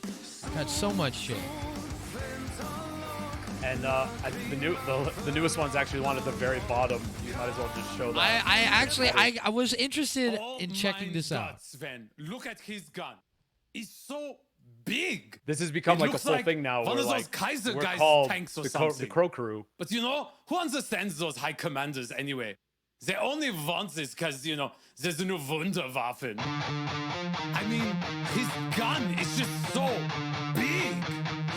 I mean, it's just so round, you know? I mean, guys, is just such a big tank. I like big tanks and I cannot lie. You other nations can't deny. When a tank rolls in with a mighty big gun and a turret in your face, you get stunned. Wanna blow up stuff cause you know that tank is tough. Look at the steel it's wearing. I'm hooked and I can't stop staring. Oh baby, I wanna get in ya and fire my shells up. My comrades tried to warn me, but that gun you got makes me so. Oh, steal a Stark skin. You think you wanna join my rank?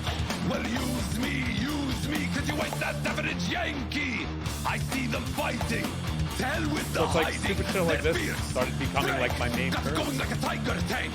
I'm tired of weaklings saying like tanks are the thing. The average tanker, ask 'em that. She got a pack, act. So fellas, has your army got the tank? Tell 'em to roll that heavy tank. Baby got tracks. Oh my god. That is great, dude. That is amazing. I absolutely love it.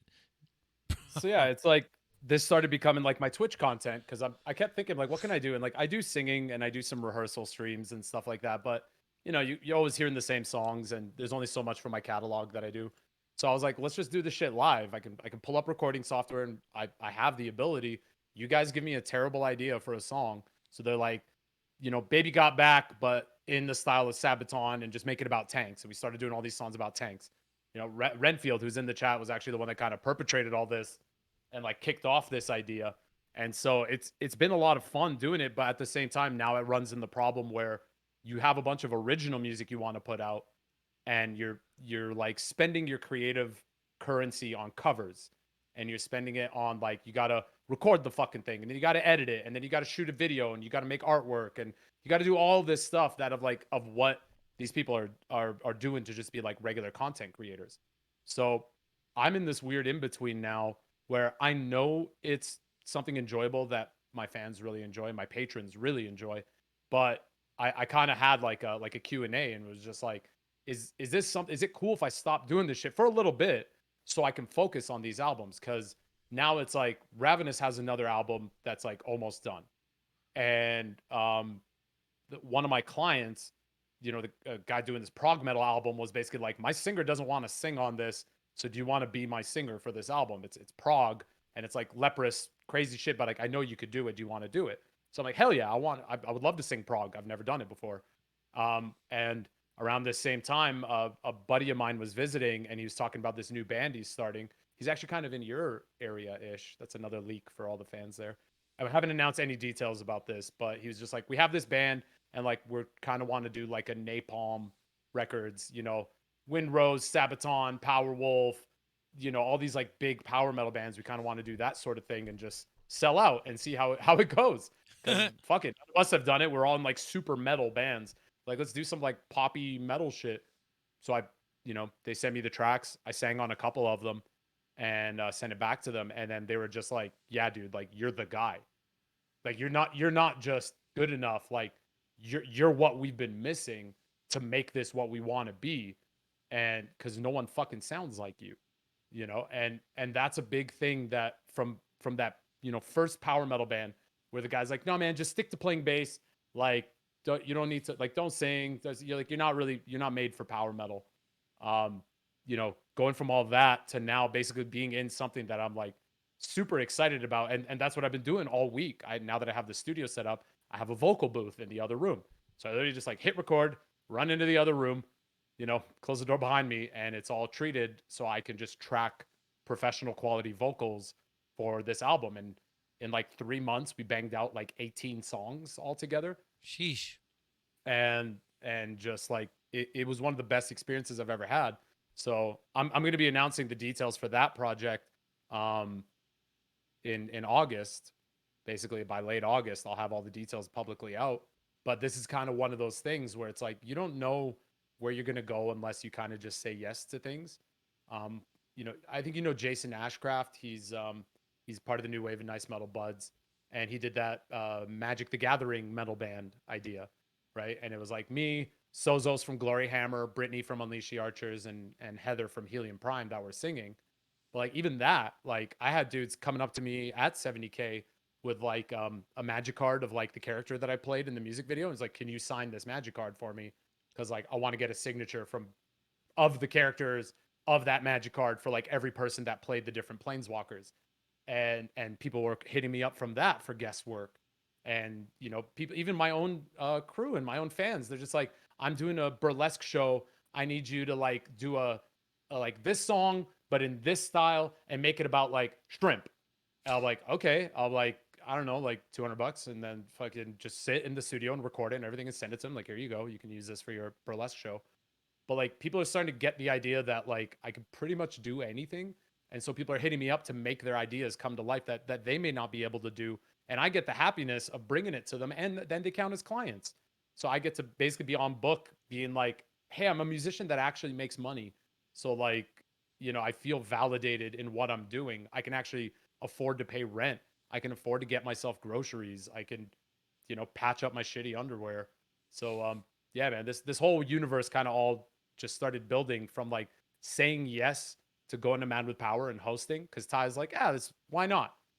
Fly your own ass out, obviously, and like you figure out where you're staying. But like, yeah, just come host for me. And that all started from just saying yes to that. Started this whole like yes man philosophy of like, I'm gonna say yes to shit as long as it makes sense and it's not too painful, and it's gonna start leading to other opportunities. And this new band that I'm starting off with is probably the biggest one that, you know, was like something big that came from, because all the other dudes in this band are all like bigger tier musicians. Like they're guys I look up to. Established working guys. Yeah, working, touring, recording, major label dudes, and they're coming to me being like, you have a unique voice, you have like incredible power. I'm so excited to like have you to be on stage with you. I was like, there's no fucking way I would have gotten those comments from like the local dudes that I used to play with and stuff like that. And even my bandmates, like, it's cool, but they're my friends. So they're just like, that's just Rav, you know? These guys are actually making me feel like the big deal that I felt like inside, and it's making me want to do a ton of shit. And you know, I'm building a whole universe around this. My girlfriend and I just sit and we fucking have sessions where we just write this universe around this new band. And so we have like almost like a Wikipedia page. It's like all the main characters and all the bad guys, and like here's the story, and here's all the shit that's going, and here's the world that we're building, and the outfits and all this kind of shit. And we just have a blast doing that, building like a full universe around this band. So yeah, I'm going off on ADHD tangents. Dude, that's fucking awesome. I love it. I cannot wait. So August is when you're going to be announcing some official details. Next Yeah, month? late August is gonna be when we kind of announce these, because there's a lot of big shit happening in my life right now personally, and I'm in like crunch mode to get all the album tracking and all this stuff. I'm actually going on tour with my girlfriend's band, because she's just like, why not? It'll be fun. Like, it's all our friends' bands that we're playing with. So it's like Seven Kingdoms, like they're part of the new wave of Nice Metal Buds, and A Sound of Thunder, Aftertime. Like these are all like bands that are on our streaming team. What are you So going it's to just be like, doing on tour? Are you going to just be working, just hanging out? Are you singing? Or what are you doing?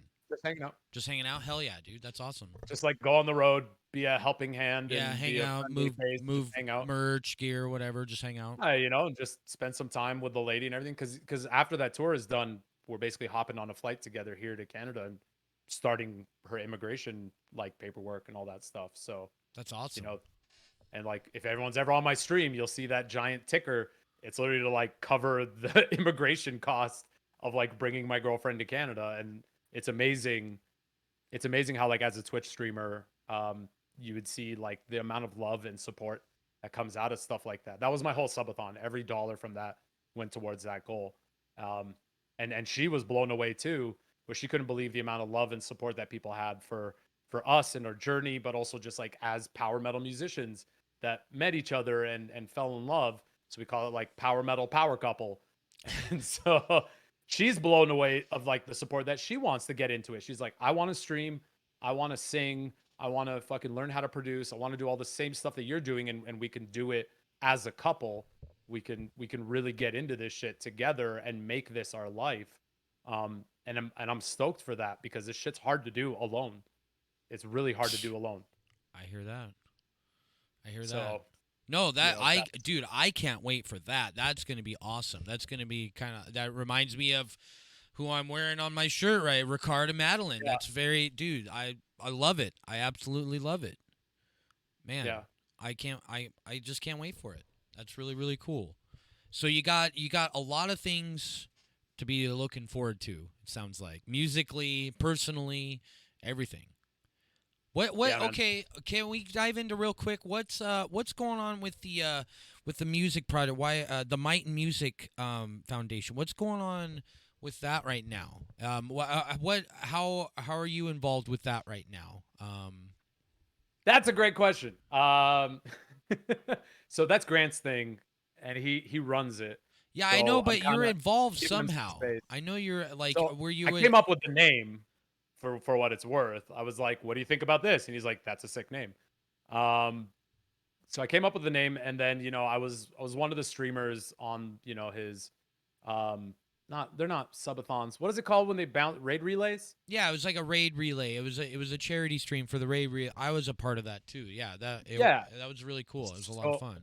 and funny enough, Grant was like, like I don't know how to make like promo material. So I did all the graphic design for him for all of his like promo material and his logos and his all that stuff. So I started getting involved like that. And then he's like, "Okay, well, we need a social media manager." And that was a weird part where I was like I really don't want a real job right now because I just gave up being having a real job to be a full-time musician. Like I'm happy to help you as a friend, but like I don't want a job. Yeah, yeah, yeah. I have my job. So that was unfortunate, but then I was like, I'll be a mentor, and like when this program kicks off, I'll use all my skills as a musician, as a producer, as a everything to like help spread more of that information. And I think at this point I'm just waiting to hear from them to basically be like, "Yo, we're good to go." Because I know in the middle of that stream, like I personally donated 2 grand to the foundation during my portion. I was just like, "This means so much to me. I want this to fucking fly. I'm matching every donation that comes in." And we just like fired it all out and it was fucking sick. But then since then it's kind of been like silence, but I get it because It's a it's a lot fucking to charity foundation, man. yeah. It's a lot of fucking work. And Grant's working with like the people that I not only like know are the biggest but trust the most in the music industry in Canada. He is Yeah. working directly with those people and it's still like it's a long process. So I kind of know when it's good to be like, "All right, I can tell you're busy, so I'm just going to chill and like let you do your thing while I focus on my thing and getting my life more together, shooting out some more music and all this kind of stuff. And then like when the time is right, I know you'll reach out to me and we'll move forward." Yeah. But I'm hoping it blows up the way that he wants it to. It's just there's a lot of bureaucratic shit involved with that, with basically being a charity, especially a charity that works with kids. Yeah. There's a lot of shit involved with that like is no easy process. That's for Yeah, sure. it's yeah, it's still.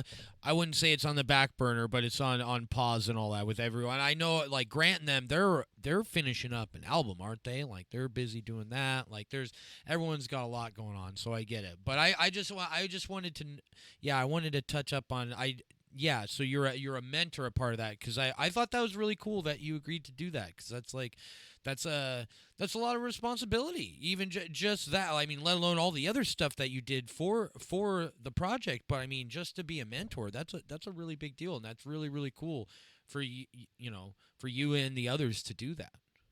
Yeah, man. I mean, because the way that I looked at it is I was in a program like that as a kid, and it was the catalyst that started me off like really getting into playing music live and all that kind of stuff. So I knew how important having a program like that is like, especially one that's accessible to kids because there's School of Rock here too, but like that shit's expensive. Like broke kids like me couldn't have afforded something like that. And I also knew that this is a way that I can kind of apply some of my teaching skills in an environment that I actually want to be in because I could show up like this. Yeah. I can show up like this and be like, "All right, motherfuckers. Like, I know you're 10 years old. You got to pick up those double kicks. You fucking slack it, you know?" And like, it's like, "You know what a metronome is, motherfucker?" And just grilling these kids on playing on time. But the whole idea is like, I could actually teach them about, the industry and all this kind of stuff. And that balance, because a kid plays his first show, or a kid plays their first show, they kind of feel like they're just going to keep going up from there. And that high is a really hard thing to let go of. And it starts crushing you the more you start realizing like how statistically low the odds are of you making it. But there's a smart way of doing it. there's a smart way of doing it where it's always a part of your life and you just say yes to shit as it comes up, as you have time, as you know you're able to crush it. That's where you can kind of have both. And you slowly transition from doing the shit you don't want to do just to survive to being able to survive off the shit that you do want to do. And then hopefully being able to thrive off the shit that you do want to do. And that's my goal for the next step. I'm surviving off of it, but I'm cool with that because I've got a woman that understands that situation, still loves me all the same for it. I've got family, I've got all these people in my life that, they understand where I'm at and they want to see me succeed. Other than my partner who actually pays into it because she's even a Patreon subscriber, none of these other motherfuckers that support me are that say they support me are giving me a goddamn cent. But it's just kind of that mix of things where it's like you know where you want to be and you know how you want to get there and you just say yes to shit. Be a lovable person, be a good person, try to put your best foot forward with like kindness and respect and care. And also don't be a little bitch. Like stand up when things are going wrong, when you disagree with things, when someone's being a fucking asshole, whatever it may be.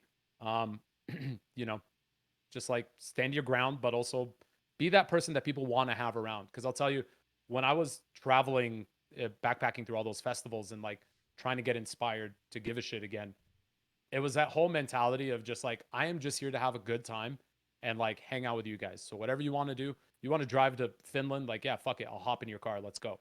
But that's how you ended up like, oh shit, I'm backstage at this other festival and I'm like hanging out and making friends with all these big musicians that I love. And it all just started with being like, yeah, fuck it. I just jumped in the van. Obviously don't be as reckless with it, but it's the kind of thing where like, you never know where shit's going to lead.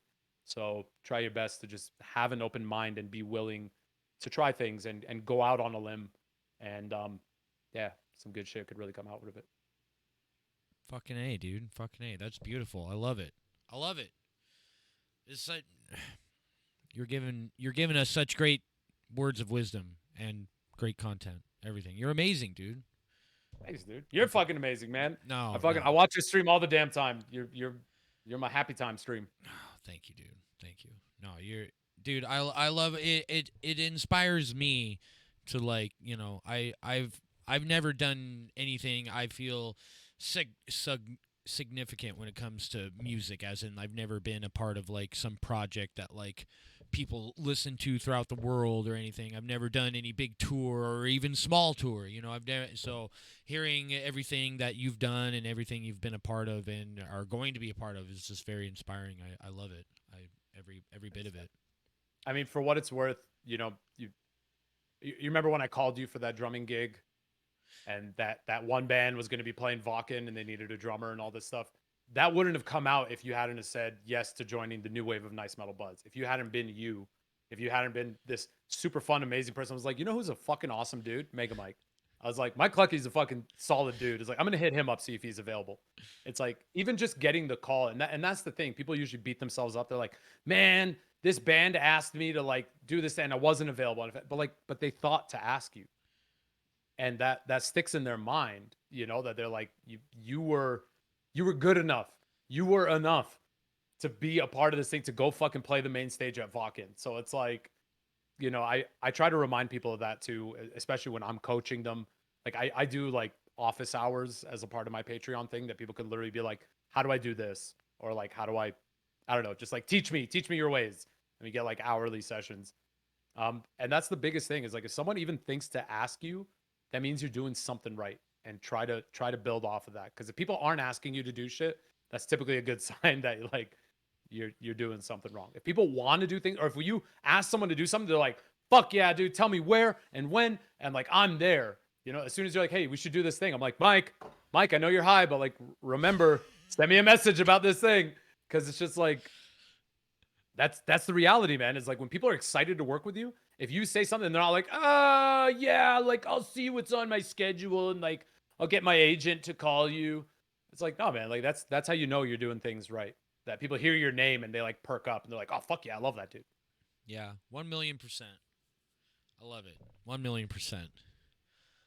So I want to ask, out of all the material you've done, out of all the bands, whether it's recent or old, what's one piece of music you are Or is there like one piece of music, like one song, something that you are like most proud of besides over everything that you've done? Like, is there some song that Ravenous has done that you're just to the moon, you are beyond proud, you want everyone to hear it no matter what because you just think it is like a 10 out of 10? I mean, okay, if it's because I think it's a 10 out of 10, then yeah. Yeah, what are I do you? have that Yeah, song. what you're most proud of? Like not what anyone else thinks. What you are most proud of as a musician that you've made and created. See, here's the thing. There's kind of two answers because one of them is the song that I think is a 10 out of 10 because I think it's the best thing I've ever written. But then there's another song that I just got to sing with a musician, another singer that basically idolizing my entire life. And the fact that they answered my email, heard the song, and they're like, "Yeah, the song is fucking sick. I'd love to sing on this with you." And then I got to sing with them, and that's on the final album. So that's, I guess, the song that means the most to me because it was a power ballad. I've never done a power ballad in my entire life. It's probably going to be the last one I ever do, but it was just like a super uplifting song that I wrote in, like, again, one of my darkest moments. And then I got to sing it with like the singer that was my biggest inspiration. And obviously I'm super self-conscious because like this dude crushes me on the song. His voice is like fucking butter. It just like clogs your arteries. He sounds so good. But just the fact that I get to like stand my own with that person on that track makes it my favorite track. But it's definitely not the best thing I've ever written. The best thing I've ever written is on the same album. It's this like 10-minute epic, and just every little like tiny detail about that. I had gone like A Beautiful Mind and was like writing ideas on the walls kind of shit. That song came out of that, and to me it's like the best thing I've ever created. And I'm also never doing a 10-minute song ever again because that's fucking stupid. And what song is that? What album is that on? So they're both off Hubris. I think they're like back to back. So the second last song is Onwards and Upwards, and that's the ballad I did with that dude. His name is Matthias Blad. He's a Swedish singer from a band called Falconer. The guy sounds like a Disney prince. Like, this is the wildest thing. I know that And he name. sings in a Yes, metal yes, band. yes. And then the last song is Of Beasts and Faust, and that's the 10-minute song that actually Jake from Aether Realm sang on it, and was my inspiration to start learning how to do harsh vocals and death metal vocals. So I started practicing after that. But yeah, that's that like 10-minute track that was just like 200 BPM start to finish. It's like crazy amount of sections and everything, but you listen to it and it's like it's a good song and it tells a story, and it's a story that I really care about because I am like vehemently anti-religious. Like I get like angry around organized religion now because of the way it's fucked up my life, and fucked with my family and everything. So like that song is basically about that. You know, it's about this dude that goes into the forest and preaches to the animals, and he's the beastmaster, and he's got everything down pat. All these animals obey him, and then halfway through the song they literally just fucking go wild on him and rip him to shreds. And in my mind I'm singing this in the vocal booth, and I can like picture people.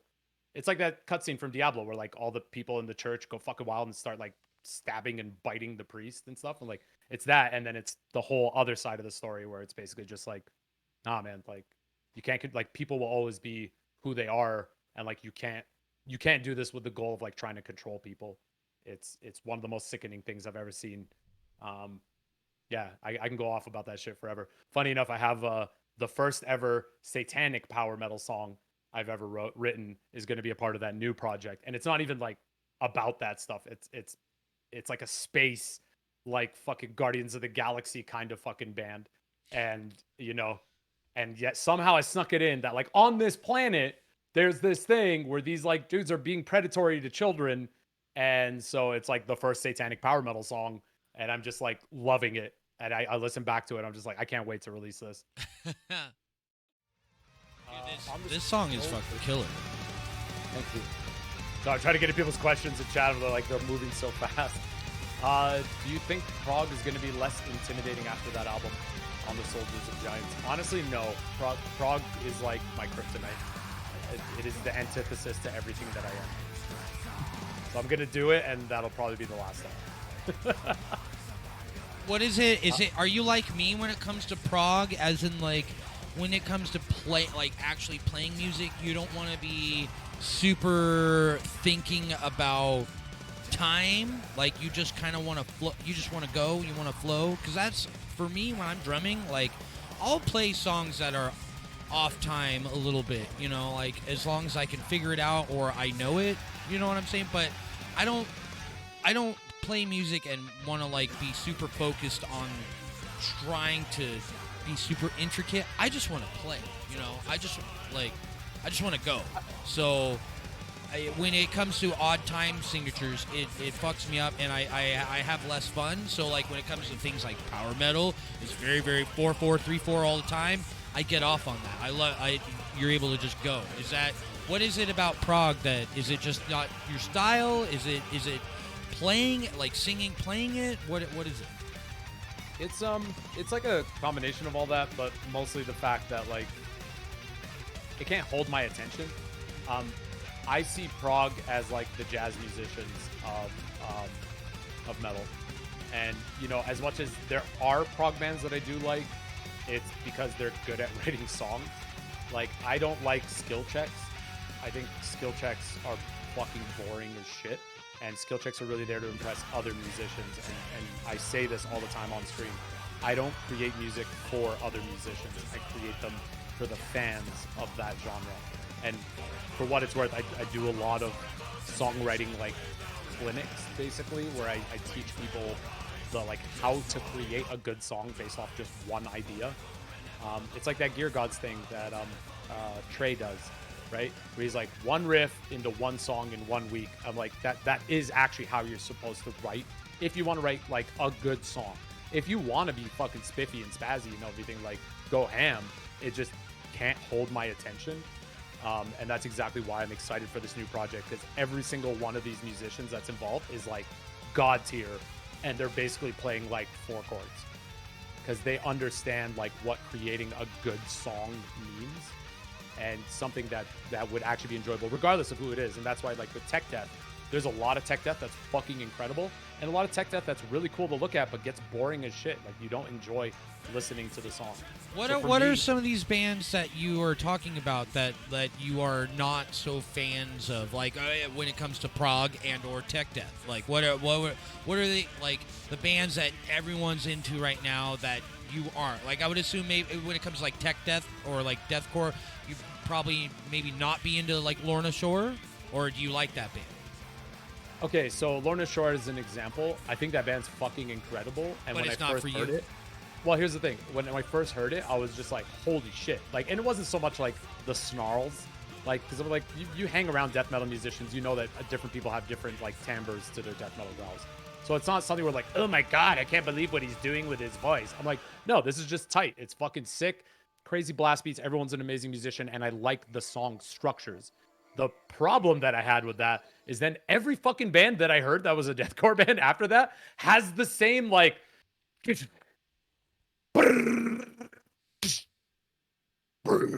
I'm like, okay, we get it.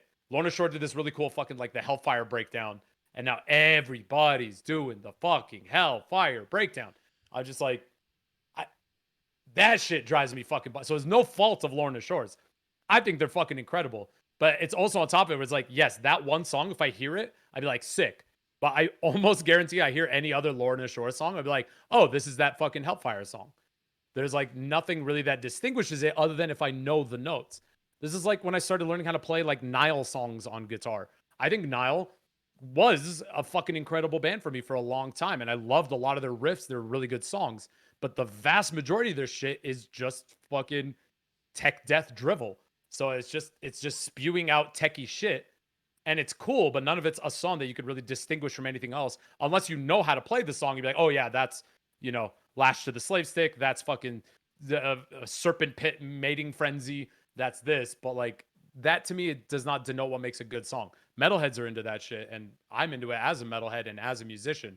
I can appreciate how hard all that shit is to play, and most of it's out of my wheelhouse. But as far as when someone's like, yo, this is a good song, like it's not. It's a showcase. It's a skill check. And that's cool. That's fine. But that's the difference between like when people request those songs of you, like, this isn't a fun song to watch on stream. This is a skill check. And that's why I was joking the other day when someone requested, like, it was a Tool song. I'm like, I love requests that just like suck all the fucking air out of the room. Like you can see the streamer's not happy. The person even that requested it's like, oh god, I forgot this song's like 9 minutes long, and just everyone in there is just like, all right, well, time to go take a shit, I guess, because like this is fucking boring. That's yeah. So what would be the okay, so if bands like Nile, maybe Lorna Shore, things like that, are like along the tech death bands that you're not that don't really resonate with you, what would be one or two of the prog bands that you don't really resonate with? Because I'm just interested, because especially, diving into you're going to be going into doing a prog album that's very, very interesting. That I feel like that'd be, for me, it'd be like me going into doing a deathcore album, because for me, I'm not into deathcore. Like the Lorna Shore breakdown, like that breakdowns, that's not my thing. Like, and that's like the big thing right now. That's what a lot of metal is doing. Like you said, there's all the bands like Chelsea Grin, Lorna Shore, Brand of Sacrifice. There's all these bands that are like that are doing the breakdowns. The deathcore breakdowns. It's just not for me. They're very popular right now. But so what would be like the prog bands that you don't really resonate with you, that are like kind of big? Would it be like Porcupine Tree, or? I think it'd be easier to just talk about the prog bands I do like, because they're much fewer. Yeah, what are the bands that you do then like? So like a prog band that I really, which is funny because my guitar player in Ravenous, Jake, is like a really big prog head. So he tries to get me into shit. Like I can't do Between the Buried and Me, but I can do like Leprous. Like I hear Leprous and I hear good songs on top of incredible musicianship. That vocalist is insane. Yeah, and like I hear like Borknagar. Borknagar is something that sits really well with me because it's that like folky black metal kind of prog that usually like gets a pass from me, in the sense of like I'm usually into folky black metal. Like it has like a special place in my heart for some reason. So I could do those like 9-minute songs no problem, and they're all too short. But so to me, it's like, is it a song or is it a showcase? And this is where like a lot of people, I'm like, yeah, man, like I'm not gonna say you suck, because you clearly don't. You're at like your prime apex playing. It just can't hold my attention because I have ADHD, and if a song's 9 minutes long, it better have a lot of fucking cool shit to reel me back in. Otherwise, I'm just gonna like drift off in this space. And yeah, that's about as simple as that. So getting into prog, that's actually what I've been thinking of, is like, how am I going to approach this prog album that I've never done? And it's still going to be me, but I'm going to approach it in the style of like prog singers that I enjoy. And to me, prog singers I enjoy mostly sound like lounge singers. Like they have smooth, sultry voices. I have a very raspy and low voice. So I have to find ways to incorporate that into something that is essentially like smooth and sexy. And we'll see if it works out. Interesting. That is very interesting. Yeah, because yeah, in the chat somebody says Between the Buried and Me open for Trivium. They were boring live. I mean, I am a Between the Buried and Me fan, but it's one of those things where a band like that, or Porcupine Tree, a prog type band.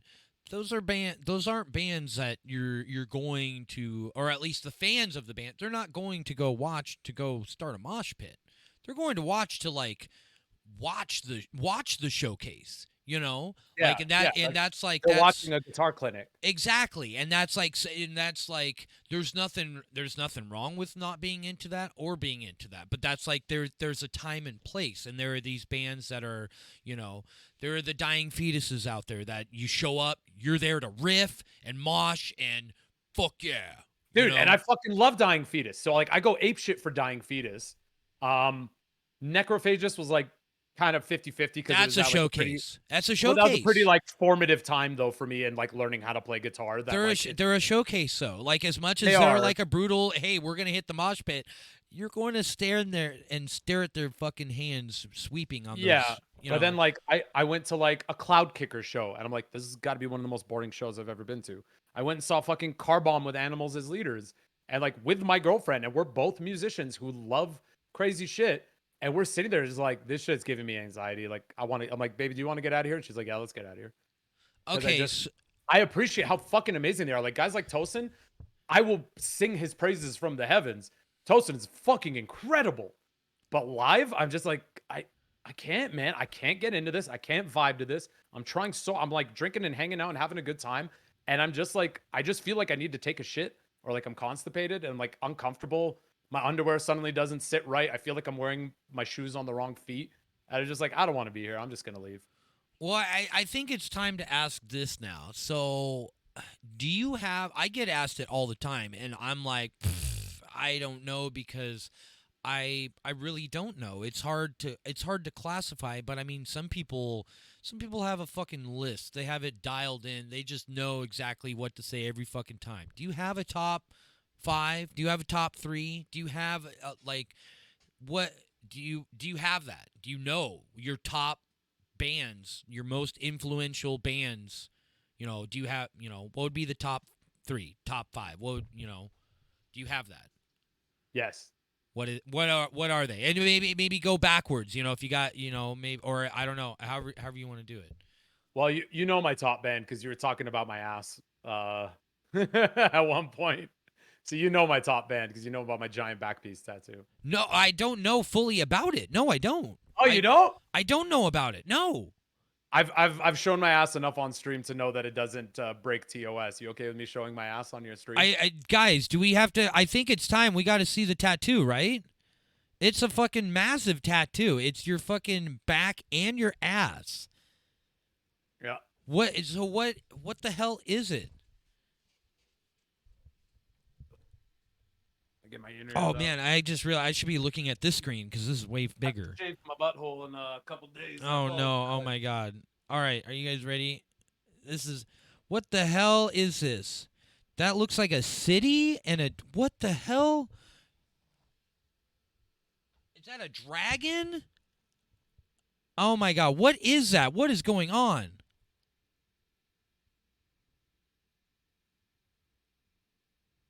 Hold on, I can't hear you. You're talking to chat. It's Priest? That's just Judas Priest? Yeah. So Judas Priest is your number one band. Okay, so I never knew that that's what that was. Yeah. So that album, Painkiller, that came out like a couple weeks after I was born. I heard the album on my 10th birthday. On my 20th birthday, I started that back piece, and on my 25th birthday, I finished it. That is wild. I'm assuming, the same one artist that did it. Is he or she done all your art, or you got multiple tattoo artists? No, actually, it wasn't all the same artist because the guy that did do it turned out to be a crackhead. So.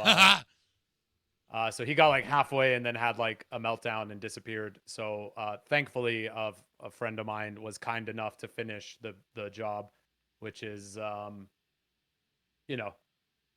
kind of a no-no in the tattoo world. Like guys don't like finishing other people's work, but he knew how much it meant to me, and he was being a real homie by basically taking it on. And I paid him a shit ton of money to fucking do it. So, man, that's wild. That's awesome. So. That Judas Priest is your number one band enough to where you got this crazy, amazing tattoo that I'm sure has it been recognized by the band? I'm sure. Oh yeah, dude. I was gonna say that would be impossible for you to not at least get some type of shout out from them of some sort. Yeah, like I don't know how much you know about Judas Priest, but like Rob Halford is openly gay, like their singer. So it's like he was a big fan. Yeah, he was a big fan. Let's put it that way. And I love it. So, young handsome dude. Young Have you handsome met him? metalhead. Have you met him? He's one of the few that I haven't got a chance to meet in person, but I did have mutual contacts that sent it to him basically, and they were just like, yeah, he was real over the moon, seeing your moon basically. Over the moon. Yeah, get it? I love it. So we need to make this happen. What's that? We need to make this happen, dude. I wish that's the last celebrity or famous singer influence of mine that I haven't met. I just see it. I see you standing there, fucking ass out, fucking backwards, giving the horns, and Rob's just standing there giving the fucking horns. I just see it. That would be the fucking coolest picture.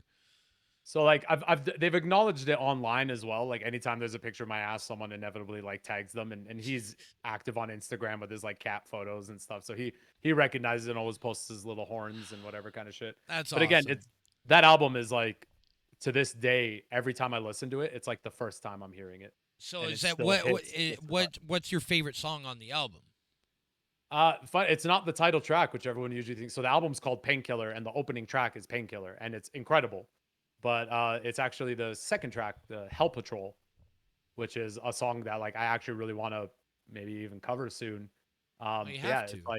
it's like one of my all-time favorite songs, and it hits right in every single way. It's the song for like proto power metal. You know, that song came out in 1990, and yeah, there were power metal bands at the time and stuff, but this shaped kind of what power metal is to me. It's like D&D level shit with really kick-ass riffs, recognizable riffs. It's not just chords. Like you know that riff. As soon as you hear that riff, like that's Hell Patrol. And yeah, so that's been my goal. Every song that I write is basically just like try to write another Hell Patrol where it's like as soon as you hear the opening riff, you know what song that is. It's that metalhead thing where like metalheads can hear like the sound of an ocean and like the first 3 seconds of it, be like, I know what song that is. Flying Whales with Gojira. Yeah, Anybody, like people know they hear that whale, they're like, oh shit, here it comes. it's like the opening riff of Blood and Thunder. That's a great Yep. one. I love that Twitch streamers all love that fucking song. They play it all the time. Oh, Crystal that Mountain, song, you know. that song goes hard, dude. Yeah, there's songs that like as soon as you hear that opening riff, you know what song it is. That's the kind of shit that like I think every musician should be striving to create. It's not for everyone. That's why not everyone creates pop music. There's jazz musicians, there's weirdos like Devin Townsend, who I fucking love. He's like everyone's kooky Canadian uncle. Like he's a big goal for me, but not as a songwriter, but as a producer. Because his ability to just make the perfect sounding mix every single time is like why he's one of my top five. But so my number Devin's one in is your Judas top Priest. 5. Yeah, Devin's up there, but mostly for strapping young lad stuff, not for like solo stuff. Strapping Young Lad's amazing. Yeah. It's great. So Devin's my 5, Judas Priest is my 1, Blind Guardian is my 2. Okay, that's is that no? I'm thinking no, I'm thinking of a different band. I was thinking know of what the you guy want that to hear. plays guitar and keyboard. I was thinking, what's that band? That's Immortal Guardian. That's Yeah, Gabe. okay, I knew it was a guardian Yeah, of yeah. some sort. Yeah, that's so he's a buddy of ours because we toured with them. Yeah. So he's a really awesome dude. I fucking love that guy, man. He's the whole like playing guitar and keyboard at the same time. Yeah, that It's guy shreds. It's so fucking tight. Yeah, it shreds. No, Blind Guardian is the German power metal band and like arguably one of the first, right? Because they're or whatever it was. Yeah, they've 83 been or around 84. quite some time. Yeah, exactly. So they're my number 2, especially for like world building and stuff. That's a really big deal for me. Is like bands that can kind of create like not just an image and a branding that makes sense, but also it's like you get lost in like a world when you listen to albums. They're one of the few bands that I miss opening up the CD cases and reading the lyrics and going through the story of listening to track 1 all the way to the end of the album. The third band is a band called Wolf from Sweden, which Wolf? which they stay in number 3, even though the last couple albums have not been so great. I don't know what happened, but their first like 5 or 6 albums were just like front to back. Every song had a it had that thing that I loved about Hell Patrol. Every song had a recognizable riff. They all sounded incredible, even when they had shit production, because the songs themselves were so good. And yeah, it was just one of those bands that really inspired me as a young metalhead. Like Wolf was like my big dick music. Like I put it on and I walk differently. You know, like I feel invincible when I listen to them. Yeah, there are those bands that people put on they get in their cars and they put on whatever artist, whether it's a pop artist or a rapper or a death metal band, and they crank it and they want people to hear it because they're proud of that song. That was your hey, everyone listen to what I'm hearing right here. That was your music at Yeah, time. was Wolf. Yeah, they have a song called "I Will Kill Again." It's got some of the cheesiest lyrics you'll ever hear, but the song itself is just so good. And that's actually what's the genre? It's power metal? You said it's it's like heavy metal. just heavy metal, just metal, Yeah. just metal. Just metal, generic metal. Well, I mean, a generic, but you know what I mean. It's like Yeah, you can't classify it. yeah. It's like it's heavy metal, Yeah, but every Yeah. song was just like fuck yeah, like you get that stank face. Mm-hmm. And then the fourth and last band, I guess, on that list is this band called Ensiferum. Yeah. Oh yeah. Oh yeah. I've seen them live.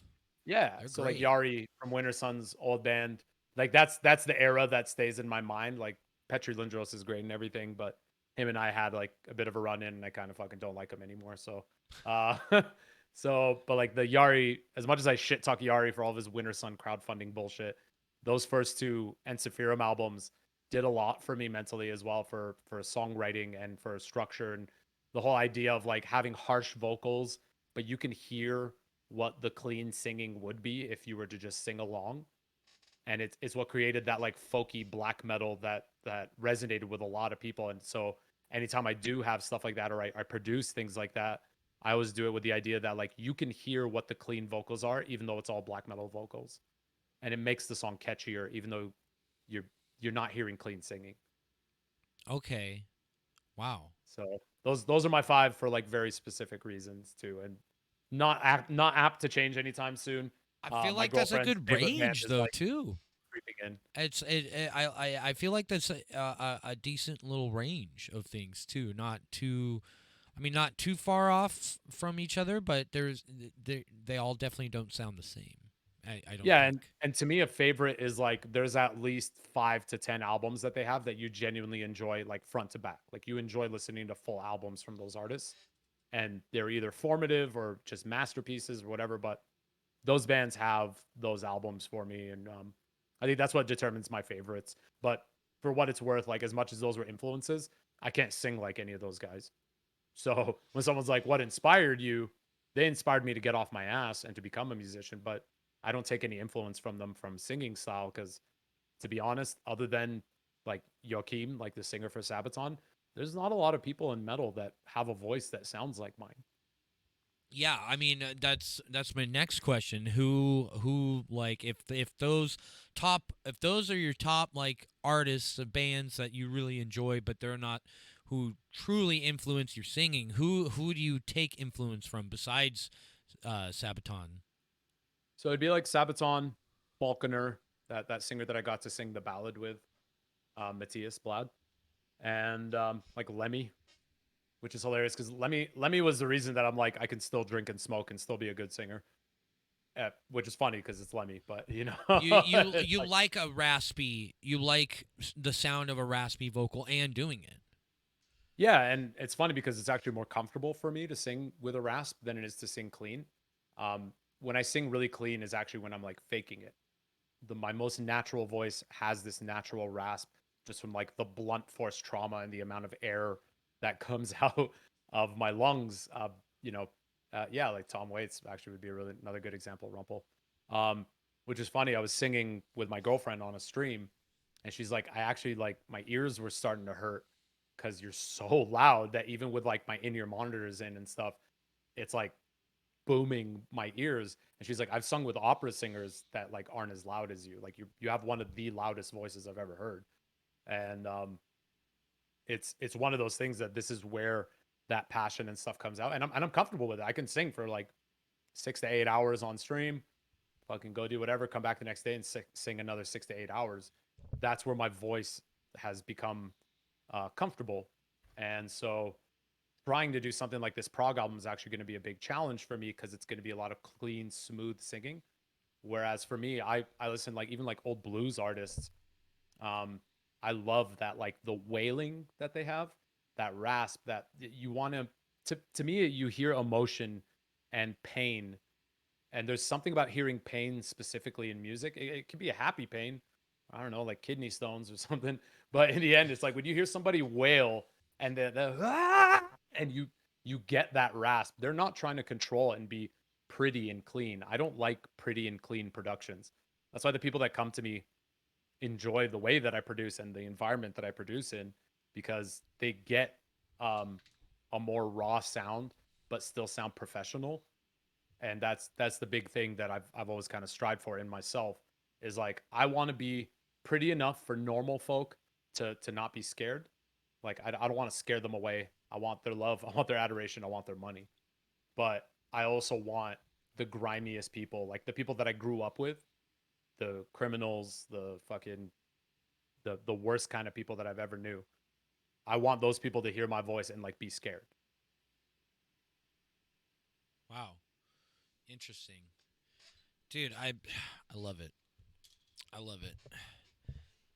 So what if there's another style of music that you haven't done, or yeah, is there another style of music that you haven't done that you would like to do? I'd love to sing like R&B pop music, like a Really? bedroom jam. Yeah, I would lose my mind if like an actual like a Drake or The Weeknd or something called me and was just like, I want you to sing like a sexy bedroom jam that people are like literally people are gonna put in when they plan on fucking and like are trying to impress a girl, and I want your voice for that. Like that. Okay.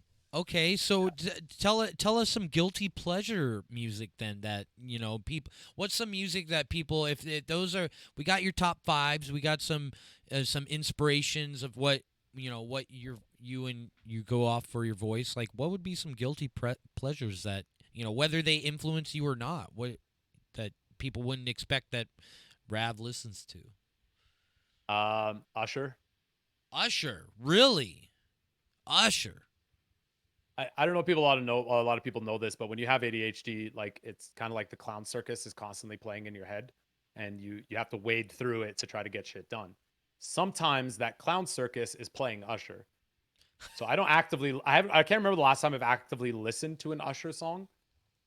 Um but sometimes it just like some of his songs just pop in my head and I happen to know every single word, and I like can't be at mental peace until I just like sing through the whole song.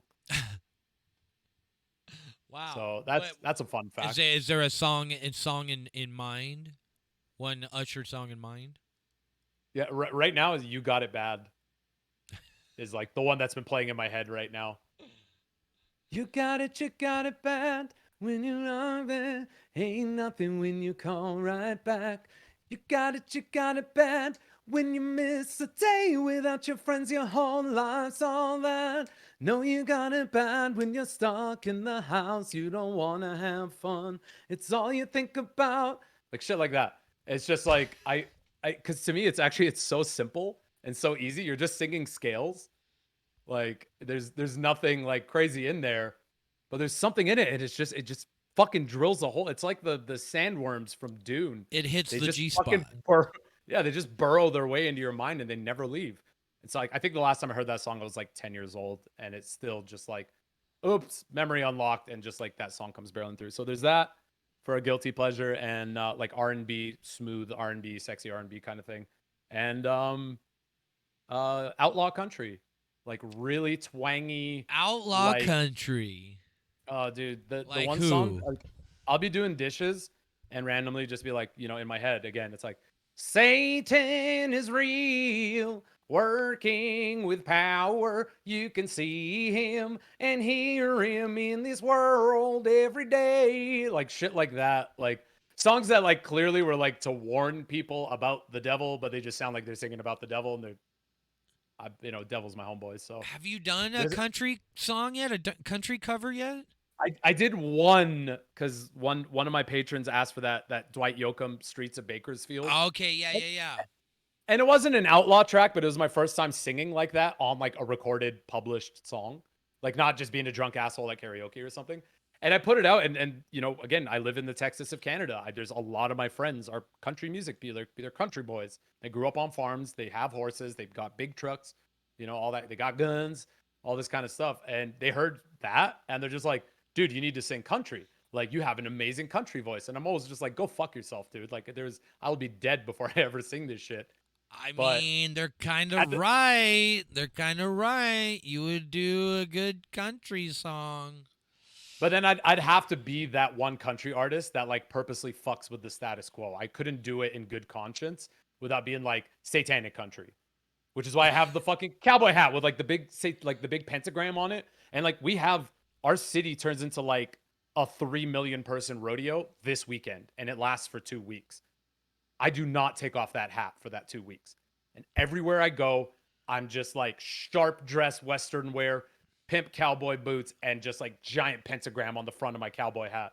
And I'm just like, fucking say something, please. I'm itching for a reason for one of you redneck fucks to literally say anything to me right now. I even have a gay one. It's a rainbow pentagram, and that like double fucks with them. And I just stick it to the fucking motherfuckers because I can't, man. The fans of a band or a genre will ruin something for me. They ruined Slipknot for me. They ruined Tool for me. They ruined Dream Theater for me. They ruined Rick and Morty for me. The fans of something I cannot fucking separate. I'm so glad South Park fans are just us, just like 30-plus-year-old stoners. You know that those motherfuckers I fuck with. I'll give you the keys to my house. I trust you intrinsically, but you know, there's just something with like certain type of fucking people. Yeah, so I would have to fuck with them in order to do it, and I don't want to do that because I've already been the bad guy before. I want to try my best not to. If you see me starting a satanic country project, you'll know that I might actually have reverted back to my old self. It doesn't have to be a satanic country project. Yeah, dude, I could Chattahoochee cover win, please. Chattahoochee. You would do a fucking mean Chattahoochee. Who's Chattahoochee? Oh, dude, Alan Jackson. That's like one of the coolest fucking country songs ever. You got to hear it. Oh, James Hetfield. Sorry. Steve-O. Yeah, sorry. James Hetfield is another inspiration. Oh, he's a big one. Okay. Yeah. I mean, you like the yeah. Yeah. I mean, you did a Whiplash cover back in the day, of course. Like that very first band that I got on stage with, that when I was 12 years old or 11 years old, was a Metallica cover band, and I was playing guitar and singing. I wanted to be James Hetfield for a long time. This is really funny. I hit puberty like around 11, 12-ish. So like my facial, as a Middle Easterner, my facial hair grows in very young. So it was patchy, but I had the like super patchy, like binge and purge, you know, fucking, it was patchy as shit, but I had it. And I had this Washburn dime series. And I did everything. I had my bullet belt and I did everything I could to be just like James Hetfield, including fucking playing all those songs and singing them live. And like you play something like And Justice for All, like the song, that's a fucking hard song to play and sing at the same time. And you're 12 years old, but like I was, again, undiagnosed ADHD. I didn't realize, but like I would sit and practice that song for like 6 hours a day until I had nailed it blindfolded and then move on to the next song. And so this is what led to a lot of people wanting to collab with me and play with me, because they're like, if this kid does something, he's gonna fucking nail it. Like he doesn't know how to do a bad job because he's physically incapable of doing it. It will like destroy him. So levels. My girlfriend's teaching me like how to accept any less than perfection kind of shit, and like how to be forgiving of myself, how to give myself breaks, all this kind of stuff. Otherwise, I glorify the grind too much, and I'm like proud when I'm awake for 48 hours and all this kind of stuff. It's like these aren't good things. Yeah, I hear that. I can relate all too well. So yeah, man, lot of crazy shit, but no those guilty pleasures. But you will not see me playing country or anything unless the fucking Patreon votes for it. Dude, I'm telling you what. I'm just saying, as one content creator to another, I guess now, if you want to throw me in that bullshit, I guess. Oh, absolutely. I would say I think if you did Chattahoochee, I think it would go off with a bang. Tell you what, Mike, once I reopen cover submissions, once I'm done these next 3 albums, probably in the next 4 or 5 months, I'll be done. It would do you well. Reopen covers. You need to come in and we'll do a Chattahoochee collab. You and me, metal version. All you have to do is just drum on it. Done. And we'll put it out on YouTube collab. Done. It would be dude, it would hit. If Chattahoochee was metal, it would hit. Yeah. I'm down. I'm down. Be cool. See, but this is the thing. This is the kind of shit I was talking about. You don't know where this goes, other than you are genuinely excited to have a good time with one of your friends and do something silly and have fun. But you know, shit like this has led to stuff like, hey, do you want to play like the Coca-Cola stage for the Calgary Stampede? I'm like, that's a fucking 100,000 person show. I've had friends get on that stage for less. It's the kind of stupid shit like this that it's like when you say yes, even to the silliest idea, as long as it's well executed and you have a good time, people see you having a good time. They want that. They fucking need that so bad in their lives, and this is why they watch Twitch or they watch YouTube and whatever.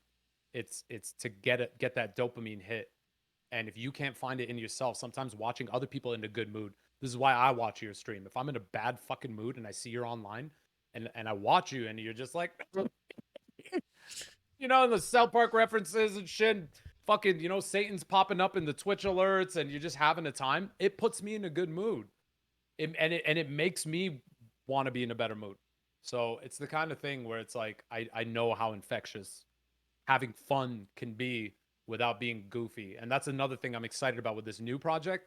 Every single one of those dudes is that. Every single person in that band is that. If they can get a laugh out of you, they're going to go for it. It doesn't matter what it costs them. If they can get one person in the crowd to chuckle, they'll fucking do handstands and backflips or whatever because they just love seeing people laugh. They love being hilarious. And that's why I'm most excited for this, because not as amazing as these guys are, as much as I look up to them, not one of them is above looking like a clown to get a laugh, because getting laughs is more important than getting fucking good reviews or anything else. I hear that. I love it. I love it. So when it comes to like the YouTube and Twitch and streaming and all that, what are like, obviously we understand like your goals when it comes to like your music, like you obviously want to keep making music and get it out to the world, and hopefully people grasp onto it, and then hopefully maybe do you have like plans, if not aspirations, to like tour with Ravenous? Like, is there a plan? Like, I don't know how much how much touring or any touring has Ravenous done? Very minimal. Just like playing festivals, local shows, things like that. Western Canada. Western Canada. The honest problem, I can speak about this honestly, is if my bandmates were watching right now. The honest issue is that when we started this band with Ravenous, all the guys kind of saw it as like, we will just do this fun thing. This is a fun thing that we get to do and have fun. And it's like a fun local project. It very quickly ramped up. Like within a couple months of being a band, we were touring with Hammerfall, Delane. We did like a big tour with Ailstorm. Like we've done some bigger tours, and we keep getting invited out to play festivals and to do all this stuff. But the guys in the bands, they all have lives and wives and day jobs, wives, kids, all yep. Kind of stuff. So they don't want to be on the road for 6 months just to play a bunch of shows with 20 people in them and stuff. I do. I very much do. This is why I'm going on tour with my partner, just to basically like be there for her and support her and all this stuff. So this new project with these new guys, they're all on that page. They want to tour. As much as touring is expensive and as much as it's hard and everything, it's just like being on stages in front of new people every single night and all stuff. Like, this is what we live for. Being charismatic every night. Doesn't matter how tired you are, whatever. As soon as you step on stage, you're in show mode. And this is like me with streaming. The only thing is that like you only get about 50 to 60% of what you get live when you're doing a stream, because the people are not there with you. They're in the chat, and I love it, and I'm pretty good at keeping an eye on chat no matter how busy it gets and like responding to people and stuff. But the reality is I need to hear screams. I need to hear people singing back. I need to see the look on people's faces. I need to see the guy that doesn't give a shit and like call him out. You need the connection. Get his attention. I need that connection, because it's the people that make it enjoyable for me.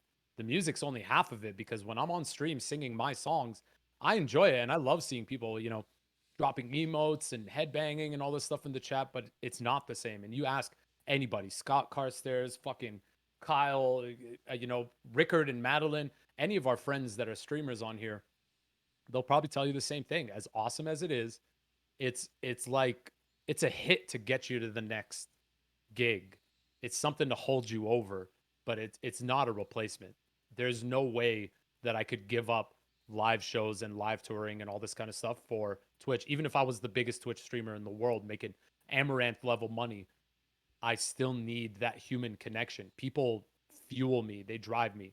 I want to be everybody's best friend, and that's the big issue with like streaming, and why I only stream 1 day a week. Like I stream on Wednesdays. It's a day that works for me personally, and it keeps me connected to those fans. But even to them, it's like I'm holding them over until I roll through next, until I play another show there. That's the reality of it. And I feel like I'm a fraud if I don't tour often enough.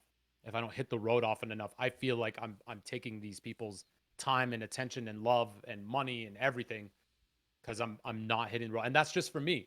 I know a lot of streamers that are just streamers, guys like you, and I fucking envy it and I love it because I love how that connection you have in that community. But for me, until I physically have my arm around somebody and fucking talking shit with them and everything, I'm only halfway there. And so all of this is just holding me over until I can either get big enough or build up enough or find the right crew of guys or whatever to start hitting the road again. Because I don't care if there's just 3 people in the crowd. I'm having the time of my life as soon as I hit that stage. So you're I've gathered you're a lot more passionate about playing live than some others, because there's a lot of musicians, as you've seen, there's some guys that they don't care about playing live. They just want to they write the best fucking music ever, and they just want to chill at home or chill in a studio and write some amazing music and put it out there, and whether it's for sale or just for people to listen to, they just want to put it out there. They don't care about playing live. And then there's the guys like you that being on stage is like everything, and not just for you but for others as well, because you want to share your passion and your love with others and all that, and connect and all that. And that's really really cool. So that's cool to hear. Yeah, man. There's all different kinds of musicians with different walks, right? I'll never judge yeah. anybody for what they're into. That's why I don't judge my other bandmates. They're like, man, we just want to write cool music. We really don't want to like drive 17 hours to play some shitty gig. So I know I'm the outlier. The hope is, and this is kind of a lesson to people, whatever creative endeavors that you're into.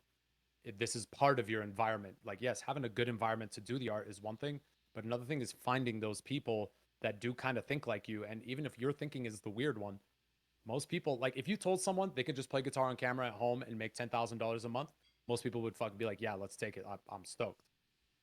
I'm the one guy that would just be like, sorry, it's not enough though. It's not enough until I'm on stage, even if I'm not getting paid to be there. And this is why I take a lot of gigs without payment if it's basically just going to be like a fun live show or a good time, or hosting. And most of my hosting gigs I've done for free. It's just like I need to be around humans. That's what recharges my batteries, is being around people. I get that. I hear that. Okay. Well, so you obviously have like plans, or at least aspirations, to like with this new band and maybe others to like do some live gigs and all that. So that's going to be something to definitely look forward to. But when it comes to the other things like streaming and YouTube, like what are your like goals and plans when it comes to that? Are you thinking like are you just going to be focusing mostly more onto like creating content like the YouTube videos with your songs and all that? Do you want to somehow figure out some more streaming into your schedule? Like what are your plans with that? To be honest, man, it's something I don't really care for in comparison. So it's been one of the most amazing transitions in my life. But to me, I see streaming for myself. I see streaming as a window into my life. I try my best to work on something that I'm working on, create something, or do whatever. If it's just a singing stream or a reaction stream, they're fun because sometimes you just need to hang out with your buddies and go through YouTube videos and have a good time. You Yep. need that in life too. Yep. But for me, if I have the ultimate choice, like this is why I've shifted now. I know that I have a project that is getting booked for major festivals before it's even announced. I have people calling me being like, I hear you have a new project. I'm booking you for this festival. No ifs, ands, or buts. You better be ready by like this time because I want you on this thing. You're telling me you're with the guys that can tour. We want you on this festival. So when I know that that's in the back of my mind, now at this point, it's going to be one of those things where the streaming is going to take a backseat. And if I'm on the road, I'm not streaming at all. There's the Patreon stuff where it's like, you can give them some insight and stay connected with the people who are actively supporting you. But Twitch streaming and stuff is kind of like, it's fun, it's practice, it's a good way to connect. But to me, it's not the end game. I don't want to be the biggest streamer, and I don't want to live off my streaming. Streaming is a fun thing that is enjoyable for me that I get to do and bring some happiness on a Wednesday night, which is apparently the time, like one of the most worst times to stream is a Wednesday evening. So I fucking that's when I Uh, choose to stream. no, Wednesday. I think Wednesday is a decent night. You know, I used to think like nights like Friday, Saturday nights might be like the best nights. Honestly, like a good Monday or Wednesday is actually a good fun night to stream on. But for me again, it's just like I want to have a good time. This is like one of those things. The same way that I don't want to be the biggest Magic the Gathering player in the world, Yeah, world you champion. want I you just just want to you're taking enjoy. it very casual. Very Yeah, I'm casual. taking it super casual. Same thing with the YouTube stuff. I put it out there so that it's easy for the people who do like my stuff and support my stuff to go and check it out when they want to. I don't do it to get big. Now, don't get me wrong. I want people to see shit. Like the one reaction video I had like 25,000 fucking views. I'm like, where the fuck did this come from? And it was cool and all, but at the same time, it's like, that's not why I'm doing this stuff. Like and I'm actually pissed because that's not on one of my original songs. It's not on one of my music videos that I spent, $5,000 and all this time and all this shit to, like the Mortal Kombat music video. That was so much fucking work. And like the 2,000 views was like, whatever, man. I don't care. I just like that it's accessible for people to see when they want to see it. And I'm gonna keep making new art. I'm not that guy that sits there and it's just like, this people didn't like this one thing I did and it didn't hit it off. So what's the point? I'm calling it quits. I will do this until the day that I am in, like basically until the day I die or fucking my vocal cords get ripped out of my throat. Cause there's nothing that drives me more than like that feeling of what I was doing earlier today. I'm in the vocal booth. I am creating an original song and I'm just starting to hear the final version. There's the drums, there's the guitars, there's the bass, all the little synth cool little fucking trilly bits, and then there's my voice on top of it all. It's like when I hear that, man, I'm fucking unstoppable, and all I want to do is just keep writing more. And there's nothing that takes the wind out of my sails quicker than people that are just like, you know, I'm not really into it. I'm like, there's no reason you can't be perpetually creating, constantly making cool shit, having a good time, etc. It's a balance, like all things. So this is like saying, I don't know, with streaming and all this shit, it's a bonus, it's an accessory, it's methadone. It holds you over. It's not the real thing. The real thing is all of this is a way to just be like, how do I get on the road as soon as fucking possible in the best way possible to as many people as possible and just get in front of people's faces, even if it's just 3 people in some shit bar with VLTs. I don't care. That's what I need. Yeah. No, I hear that. I think there's a lot of very serious musicians that share the same views, and where like a Scott Carstairs, he definitely loves streaming, and I know it's a big part of his life, but that's definitely not the number one. The number one is obviously his band and creating music and getting out on the road and playing for these people and all that. That's very vital. That's very awesome. But so when it like set that stuff aside, like obviously when you're streaming or if you're creating music videos or just music in general for your YouTube, whatever, like what are some other things that could be influencing you in your life, whether it's just enjoying food, going out in nature, like pop culture, like what are things that actually influence you with your music, you could say, because there's got to be something else at least that Oh yeah, might dude. resonate with that really attaches to your music. What would it be?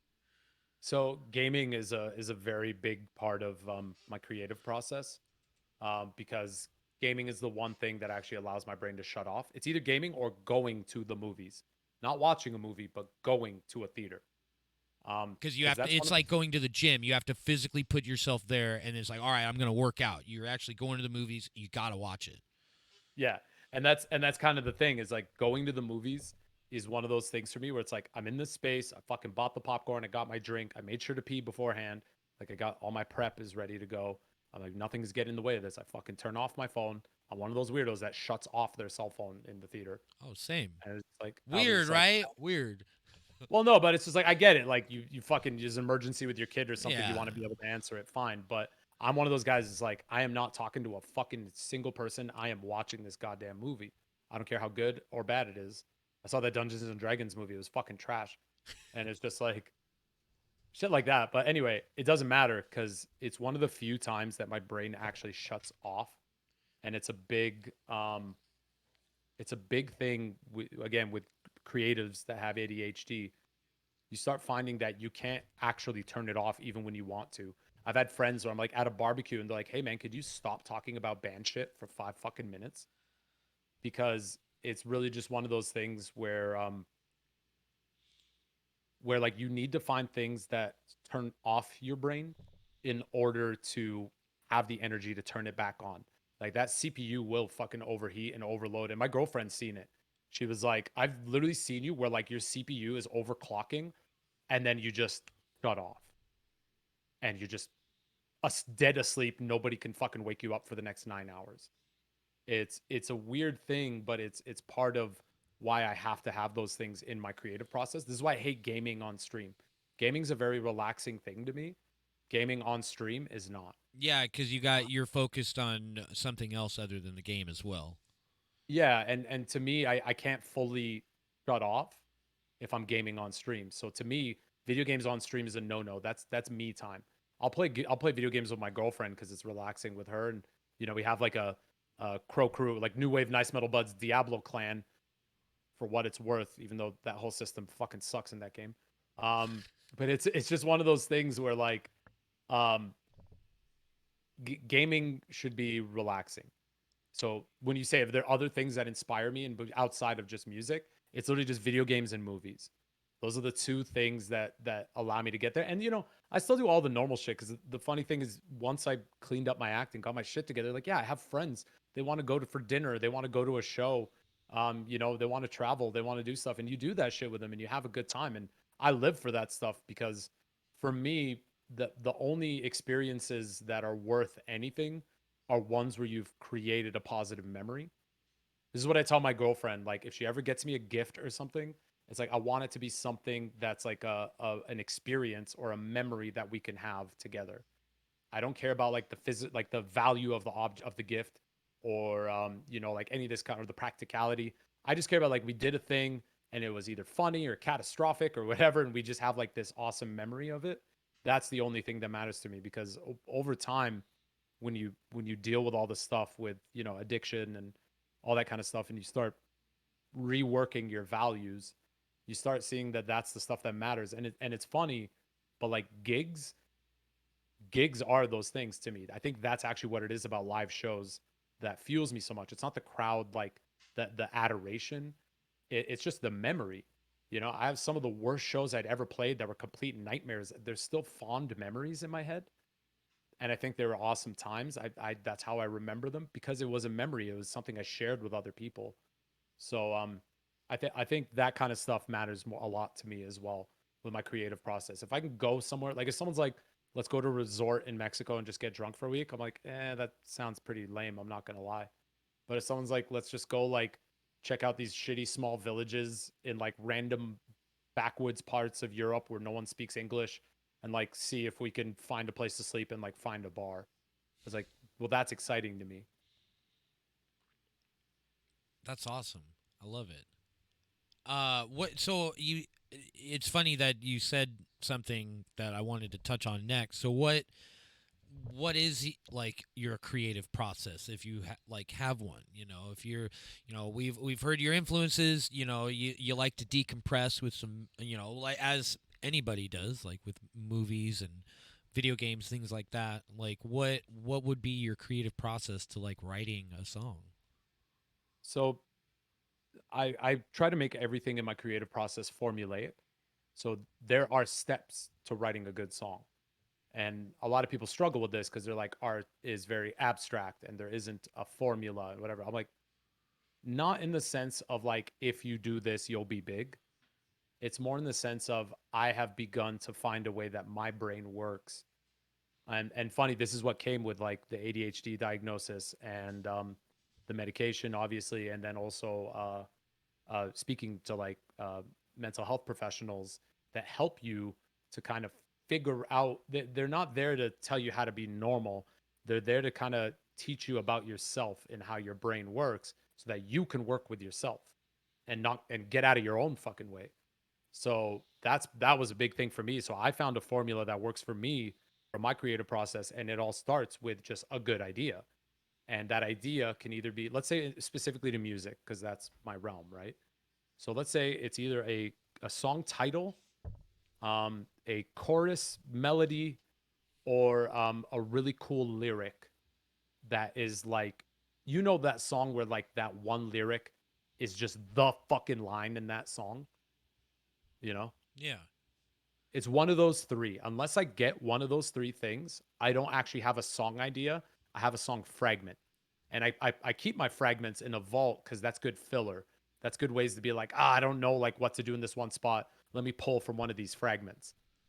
But the vault that has the song titles, that one fucking lyric or that one riff or lead line, those sit in a way where it's like from that one idea, I now have all the steps of, okay, so this is what I'm building off of, this is what I'm creating, and I actually lay it all out in front of me.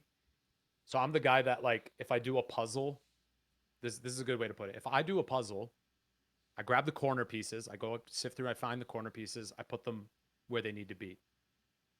And then once I'm done the corner pieces, I find each edge, and I don't like build them, I just pile them. So I pile the top edge pieces, left edge, right edge, bottom edge.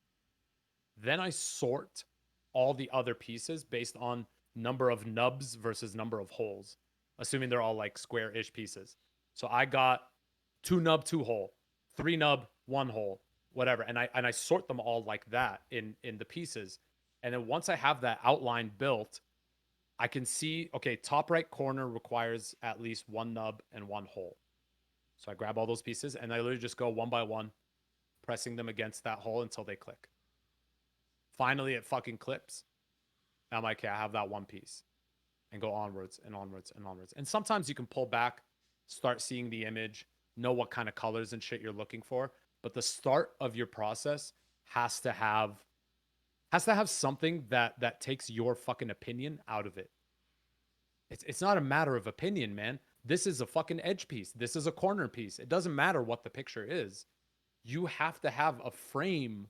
You have to have a border. You have to have something that is guiding your creative decisions. And that shit is completely outside of you. So that's kind of how it works with me with songs. When I'm creating a songs, I have to have a rough border barrier. I have to be able to at least just see the outline of the picture. Because once I have that, I can start filling in what needs to go in between everywhere. And sometimes it's chorus outwards. Sometimes it's beginning to back. Sometimes it's write a song halfway and then write another song halfway and then smash them together and find a way that like you can actually transition into the two. That's what that 10-minute song is. And that's one of the hardest ways to do things. That's why I'm proud of it. It's literally a song I didn't know how to finish and a song I didn't know how to begin. And I managed to make it a cohesive story that literally switches songs halfway, but still sounds like it's the same song. So shit like that is what defines it. And each situation is different. So when I'm sitting, in a Ravenous thing, it's like, hey, this is, essentially my project with these dudes. Like this is our thing. We can do whatever the fuck we want. That's one of the most dangerous things because you have no borders around that.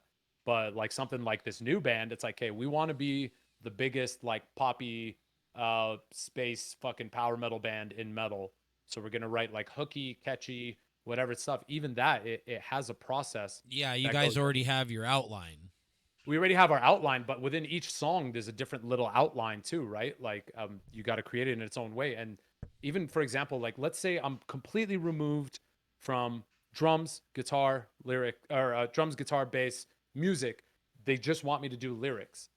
Then I have a formula for that where I literally sit and then I'll listen to the music and I'll just note where I think syllables should be hitting and how many syllable words I need. So when you look at one of my like lyric sheets before I start writing lyrics, it looks like a crazy person because it's like 1, 1, 2, 1, 2, 3, 1, 2, 3, 1, 1, 2, 1, 2, 3, 4, 5. You're writing tabs first. Yeah, but it's like syllable tabs. Exactly. You're writing tabs you write dynamics first, which is pretty so cool. I write dynamics because to me it's like that's how the song makes sense. It doesn't matter what you want to say if the way it's hitting in the song is not is not lining up with how it should be. Because if you hear a song, you should be able to hear what a part is supposed to sound like, even if it's not there. Yeah. You know, drummers are really good for this. When they hear a guitar riff, you'd be like, you know what beat goes with that. There might be one other type of beat that could work, but it's one of those two. Yeah. You know, like a triplet feel, something will not, or a swing is like, no, this is the beat that goes with this riff. So this is like my job as a singer and as a lyricist and as a producer. You know, this is what I do for other people. I'm like, you're purposely fucking with what's supposed to be there so you can get your 2 cents in. And that's fine if you don't give a shit about other people liking this as much as you do. But if you want them to like it as much as you do, you got to give them something to build off of. And I did a couple writing sessions with these new dudes, and I showed them this whole process on Discord, you know, screen sharing. And at first, they looked at me like I was a crazy person. By the second session, they started doing it, and they're like, "Holy shit! I could write a whole song in like an hour now." You know, a fully recorded, edited, mixed, whatever. It's just like done in an hour. It's like, yeah, because you had some structure, but not too much structure. This is like the ADHD thing. It's like, I need to be told what to do, but I can't have too many people telling me what to do. And like, I need some structure, but not too much structure. And like, I need some love and adoration, but don't fucking smother me. And this is like my whole life and how I live everything. And so finding a way to understand how my brain works and apply that to the creative process has given me that, like, okay, I do this much is controlled. The rest is like, just feel it out, see what comes out of you. And half the time I end up writing the songs. Like if I do the lyrics, I'm planning on releasing the demos as Patreon exclusives when this stuff comes out. Nice. Half of the fucking lyrics are about like shitting your pants, fucking a dragon. Like it's just whatever dumb thing can come into my mind, but the dynamics feel right. So you know, like, hey, it's time to shit your pants. It's just like that's exactly what this. Yeah, but Yeah, it's you're skippity bop. You know? Yeah. But once that's done, then it's like, okay, now what can I replace that with? Where I got to tell this story and whatever the fuck it is, etc. But that gives me the same feeling that the word "shit your pants" gives me, and that's where I literally pull out a dictionary, I pull out a thesaurus and a rhyme dictionary, and those are the 3 tools that I use every time I write music. I always do dictionary, thesaurus, and rhyme dictionary. I did not know that that's a thing, a rhyme dictionary. Yeah, it basically just like gives you words that rhyme with the word you put in. That's crazy. I didn't even know that that's a thing. I mean, makes sense. Yeah, and then also how to break it, right? So it's like the word no, like KNOW, could be like anything that has that NO kind of sound. So it could be like even just the dominant O. So you can rhyme no with loan. Like that doesn't rhyme as far as that goes, but it's just if you sing it the right way, it'll rhyme. Yeah.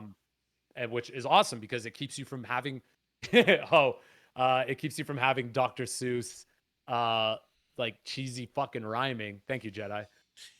It keeps you from having like cheesy rhyming schemes that just sound like Dr. Seuss, and you can tell a story.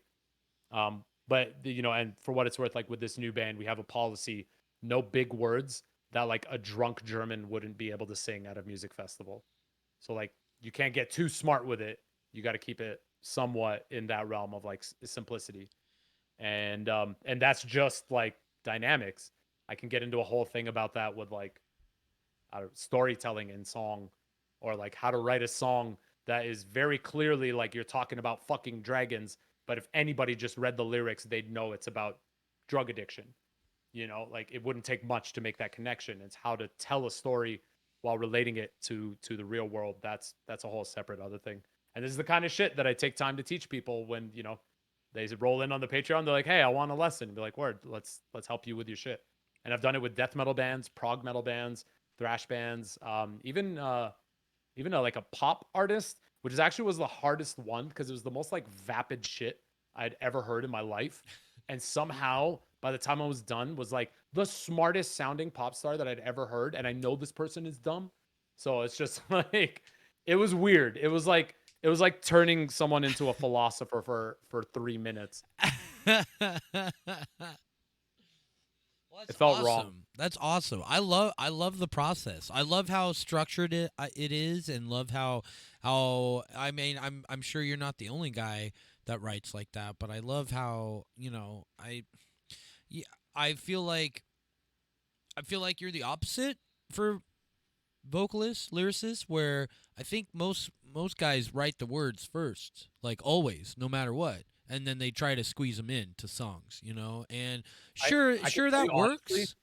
dude, honestly, the lyrics, like when I listen to music, the lyrics is the one thing I give zero fucks about.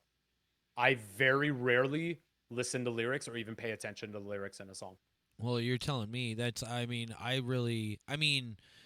yeah, I as a drummer, I care way more about the melody and the rhythmic value going on with the vocals than the actual lyrics. I don't care. Like I mean, I listen to death metal.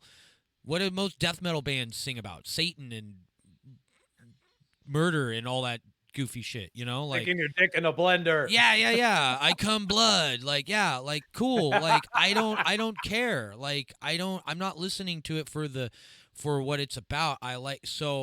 But when it comes to music that actually has like quote good lyrics, like it's cool when bands definitely have messages for sure. But I think it's very interesting to hear a vocalist say, all right, I care about the rhythmic value first. Like, I get off on that because I've always worked with, at least when comes to it. Well, and you're a little different though, because you're not just a vocalist. You actually play bass, you play guitar, drum. Like, so you're not approaching it as like somebody that just fucking me, like you understand it on a little bit of a deeper level than maybe, because not all vocalists are going to understand how a guitar player works or a drummer works.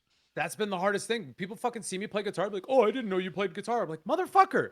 I'm like, this is the first thing I did was play guitar. And it's still to this day. People are like, I didn't know you played instruments, or I didn't know you knew about these things. I'm like, yeah, man, you fucking tried out for fucking Steel Panther on bass. That's awesome.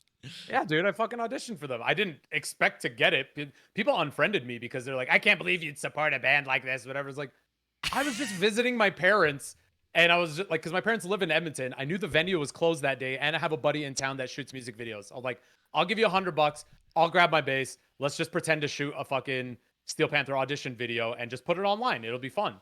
And dude, there was people that were like fucking unfriending me and telling me what a piece of shit I was, and like, how could I ever consider playing in that band? I'm like, it was a joke. Steel Panther's like, cool. That was a moment where it's like everyone's auditioning for this band and posting their videos. It's like, this sounds like YouTube content that might get picked up by the algorithm, so I'm just gonna fucking do it and have fun. And it was goofy as fuck.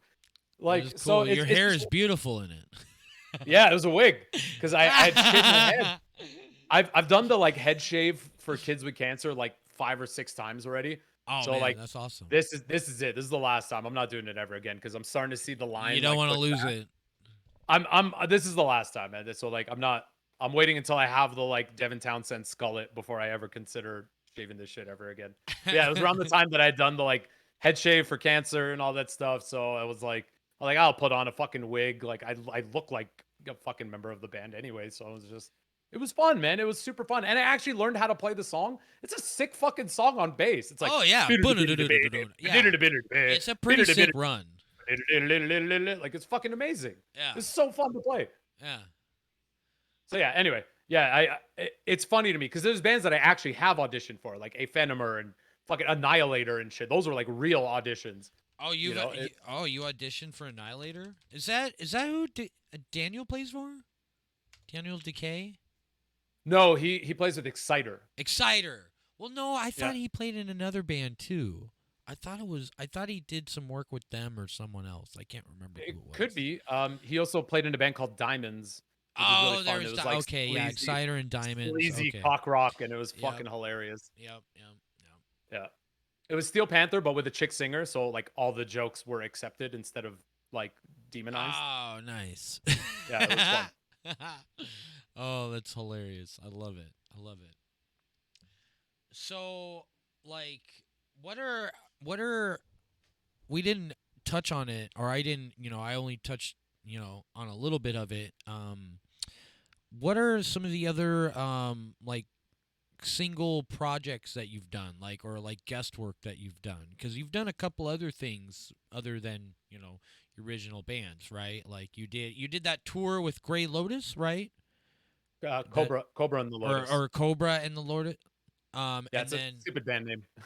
uh, what what's some other stuff you've done, whether it's touring wise or just session wise? So I've done session shit for like, I mean, these are gonna be bands you guys haven't heard of, so I'll save you that. But it's like, death metal bands. I've done like producing for a bunch of people. That Oath of the the Planeswalker thing, the Magic the Gathering metal band. That was a really big fun collab because honestly, like a lot of cool shit came from it, and I made so many awesome friends just through doing that project that it's like I'm looking forward to collaborating with them again. And there's like bands from like there's a band from Argentina called Eons Enthroned. Like they wanted me for a song. Some random band from Italy called My Refuge. They wanted me for a song. So it's like it's cool to be wanted, but none of them were like star level things. And there's been like content collabs that people do a cover together and shit like that. And it's all that stuff is fun, but I literally do it just for the shits and giggles and for like the extra $100 in my pocket sort of Yeah, thing. They're not they're not things that I really strive for unless the person I'm collaborating with is somebody whose like vision I want to be a part of. So it sounds crazy, but like the Planeswalker one was the only one that I'm like, I want to be a part of this universe. I want to be a recurring character in this series. This isn't just like a one-off gig for me. I actually want to see where this goes. Um, and so yeah, man, that's basically all it was. Because funny enough, there's so much shit that like gets in the way in life. Because you spend your whole time like you know what you want, but you keep getting like full-time jobs, salaried positions that require you to be there 60 hours a week, or you keep switching up your degree, or you go to trade school. Like I've been a fucking plumber, an electrician, a baker. I actually have like my journeyman pastry chef like baker's certificate, so I am a fully licensed pastry chef because there was a point in my life where I thought that's what I wanted to do. And it's like so much shit gets in the way. It wasn't until recently that I'm like, no, this is what I want to fucking do, and I'm gonna put everything into it. And so you start realizing that all the other shit that's going on in your head and all the people telling you how to live your life and what to do and everything, they don't know what the fuck they're talking about because they're not you. And all they've done is take away from your time that you could have done these things. Like I got an offer to be the front man for a band called Swashbuckle, and it's this New Jersey pirate thrash band. I fucking love that band. And the singer hit me up. He's like, I can't do this tour. We're touring with some random band called Ailstorm. I don't know if you've heard of them, but like we're going to be doing this tour. This is like 12 years ago. He's like, do you want to be the front man? And I was just like, like I'd have to take time off work. And like, I don't know, maybe, you know, I don't know. We'll see.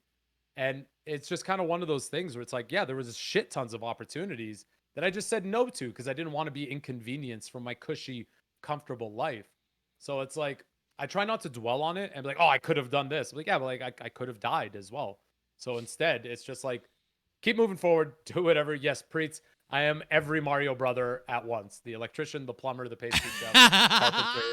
I was a welder at one point. I was a fucking VP of sales for like this big tech company. I used to be one of those fucking Apple geniuses. The guy at the fucking thing with the and like fixing people's computers and shit. I was like, that was something I Oh did at some point. God, why do I see that all too well? Oh man, I was the best because I'd fucking roll in hair and tattoos and shit, and be like, my computer, bro. I'm like, hey, listen, you're a fucking idiot. It's like I can fix this for free if you give me an hour, or you can keep yelling at me and I'll charge you $500. What do you want? And then like fix it for free. I'm like, sick. I'll be back in an hour. Just go fix their computer and give it back to them. Oh And my it's God.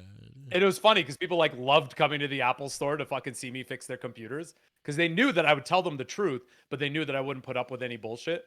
So they'd come in and be like, the government's hacking. I'm like, the government's not, you're not important. Nobody fucking cares about you. Do you want me to fix what's actually going wrong right now or no? And they were like, yes. I'm like, okay, I'll be right back in half an hour. And Oh it's my fun. God. It's fun, except for like anytime I go anywhere, people are like, man, could you fix my iPhone? I'm like, All right. Well, that's a good transition to my next question then.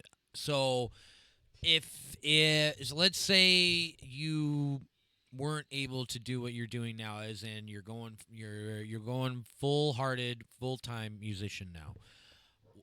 Say whatever happened, whether you just couldn't do it, or you got injured, or you just wanted to give up on it and just move on, like whatever, just whatever the situation, what would you want to move on to? Like, honestly, like, you think at this point right now, what would you like try? Like, it sounds like you've tried a ton of occupations. Like, what would you think you would dive? Would you dive back into teaching? You know, like what would you think you would fall back on?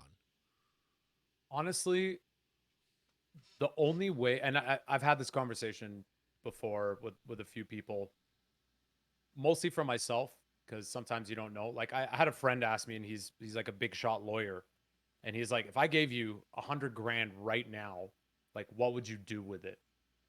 And I started thinking, and I was like, I don't know, I'd probably like get a better camera and like improve some of the gear and like spiffy up the space. But I kind of realized like that wasn't actually building towards a goal. That was just like stuff I wanted. Mm-hmm. He's like, no, but what would you do and like in actually like achieving your dream?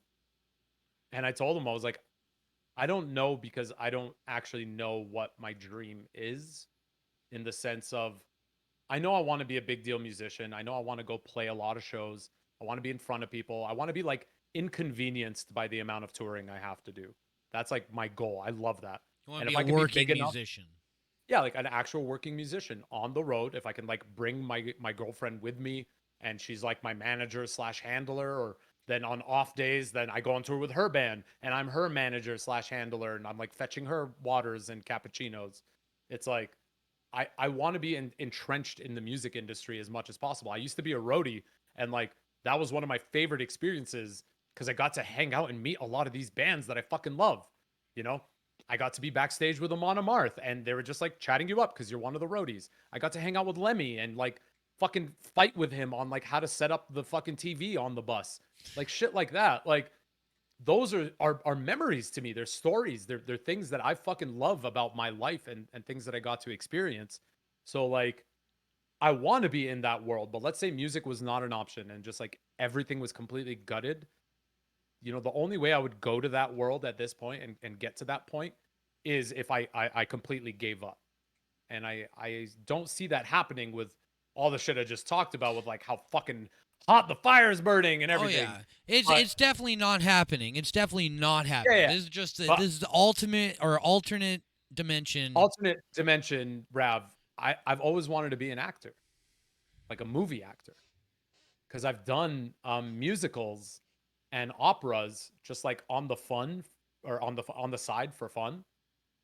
And the amount of fun that I've fucking had doing musicals and like plays, and I've done opera performances that were like I had no business being there. It was all like 70-year-old women in the fucking crowd, and I had a fucking good time, but I never made a career out of it. It was just someone's like, "Hey, would you like I saw you drunk at karaoke and you sang Pavarotti.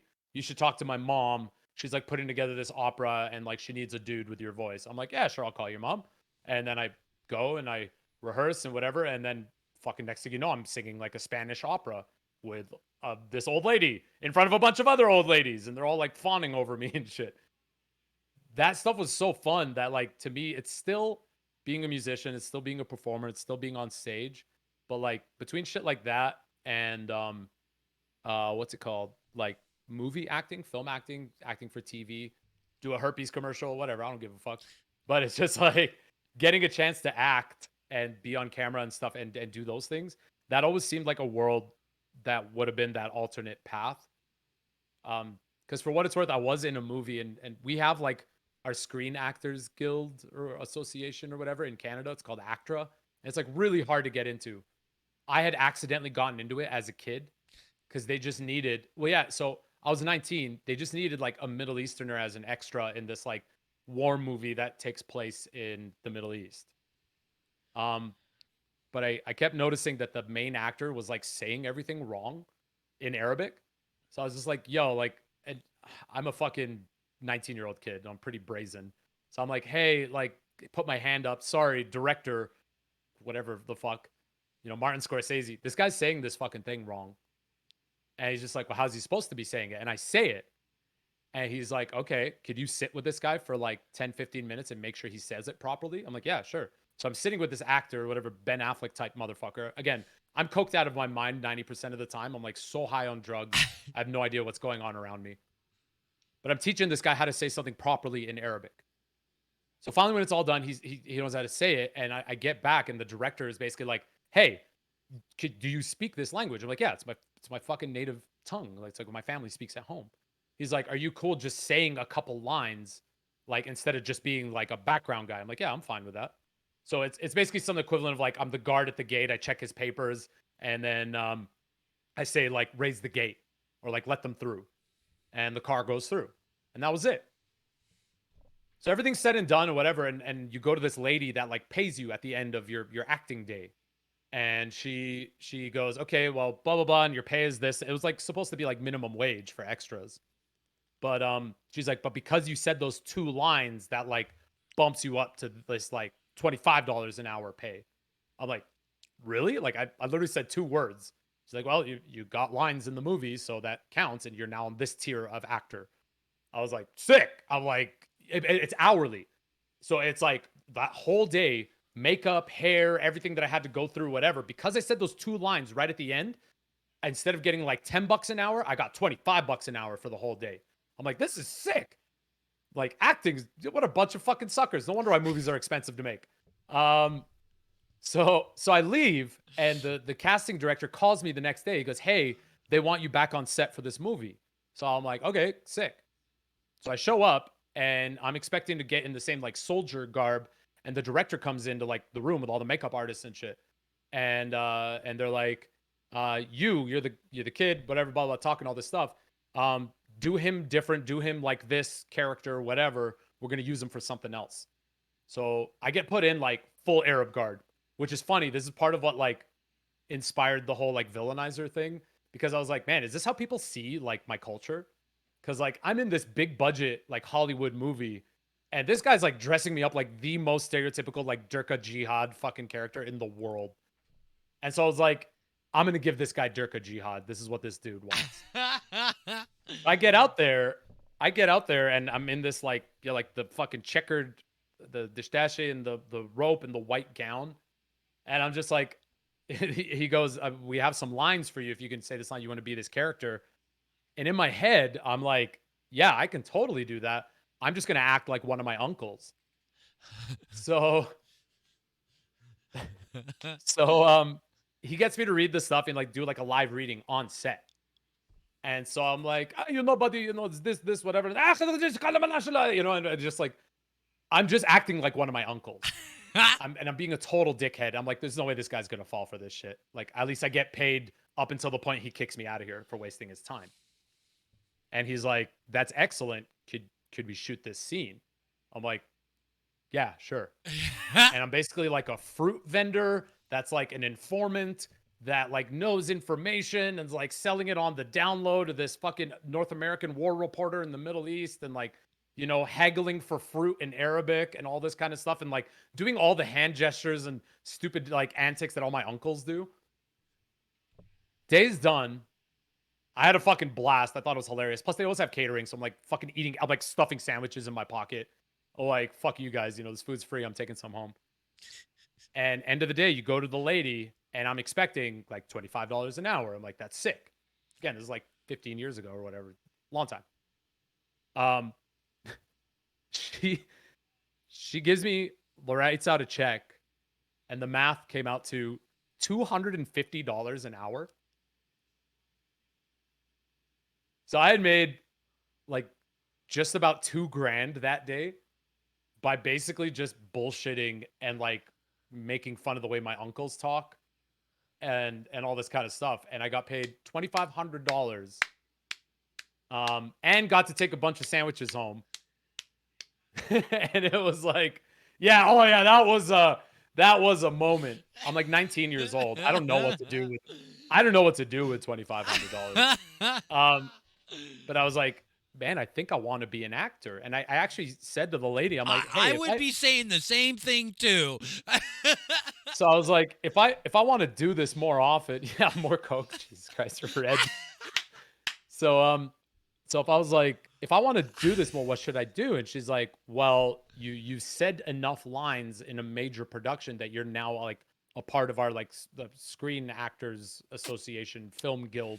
So like sign all this paperwork and whatever, and you'll be a member. I didn't know what any of that shit meant. So to me, I was like, okay, and I filled out the paperwork and paid the fees and whatever. And then I just kind of let it fizzle away. I waited for this casting director to call me again, and they never did, and whatever. They got out of the game, and so they're just like, don't ever fucking contact me. Like, I don't have anything to do with this industry anymore. And yeah, and that was one of those what if moments that like if I knew like, okay, you're supposed to go get an agent, you're supposed to go speak to the people in this Actors Guild, like, hey, I have on-screen experience in this major production and I've done all this shit, like get me an agent and I want to go start doing work and all this kind of stuff. It could have led to some cool shit. And especially now because most of the westerns that you guys see, like anything that takes place in a western setting is filmed like in my backyard. Like the film industry out here is booming to the point that I have friends flying from like all parts of the country that live here now because the film industry is so big here. And it's just kind of funny that that's that one alternate dimension, Rav, that I think of was like, what if I had someone to guide me? What if I had a manager or an agent or someone that, I mean, it could have been worse. I could have fucking gone off the rails. It's never too late. But that's kind of the thing. So if you ever say like, if music ever wasn't a thing, it's never too late. I'd consider it.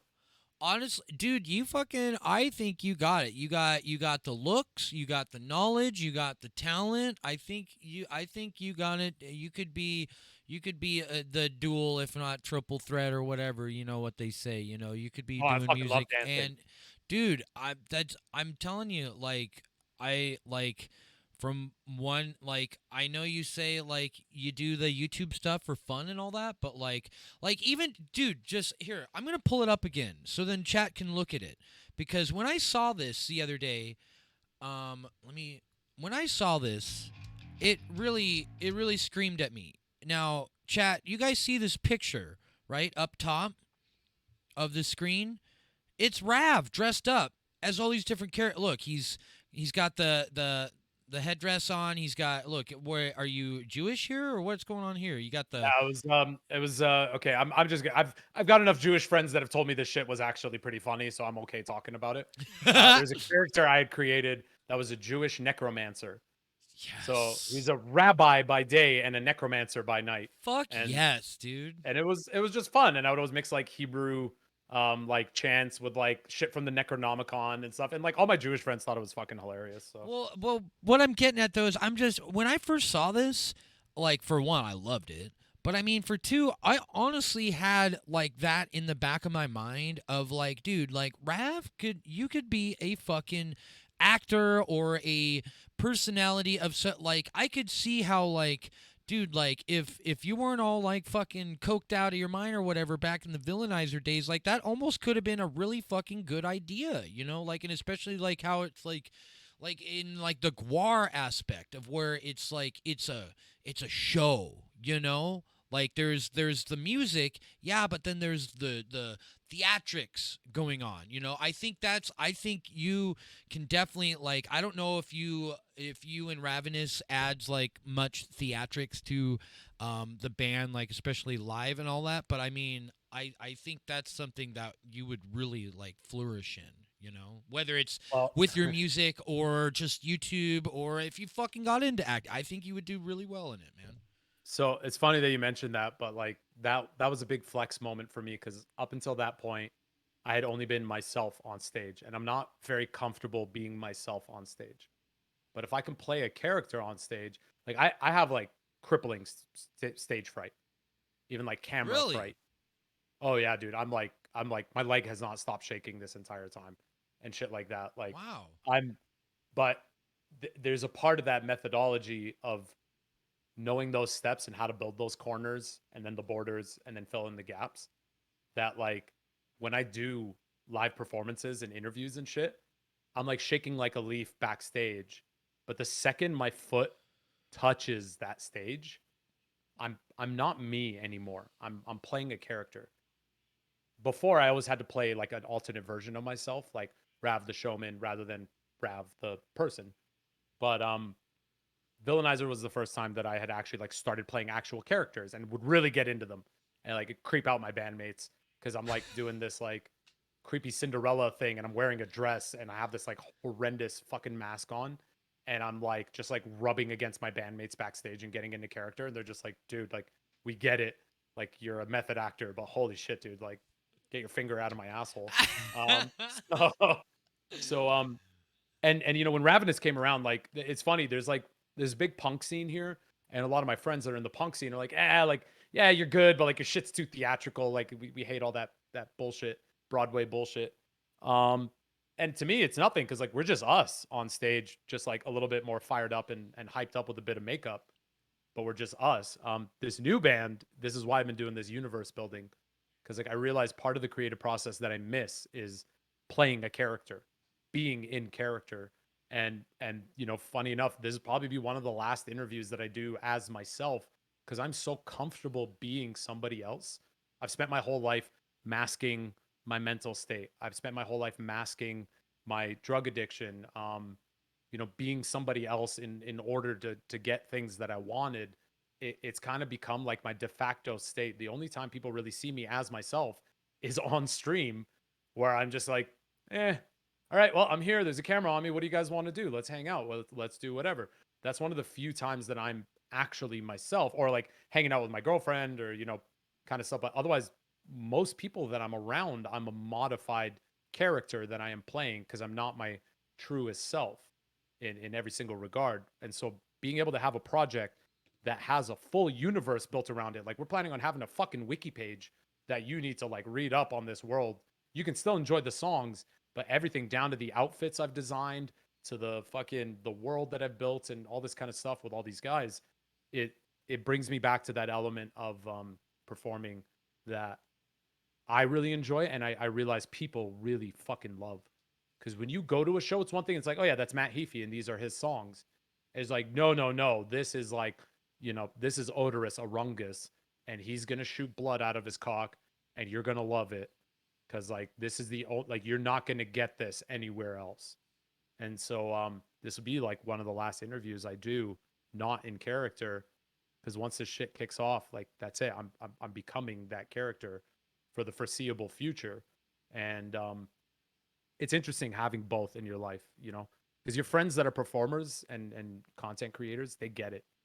Not just in like why you do it, but like why you need to do it, why you have to play a character, why you have to get out of your own skin sometimes.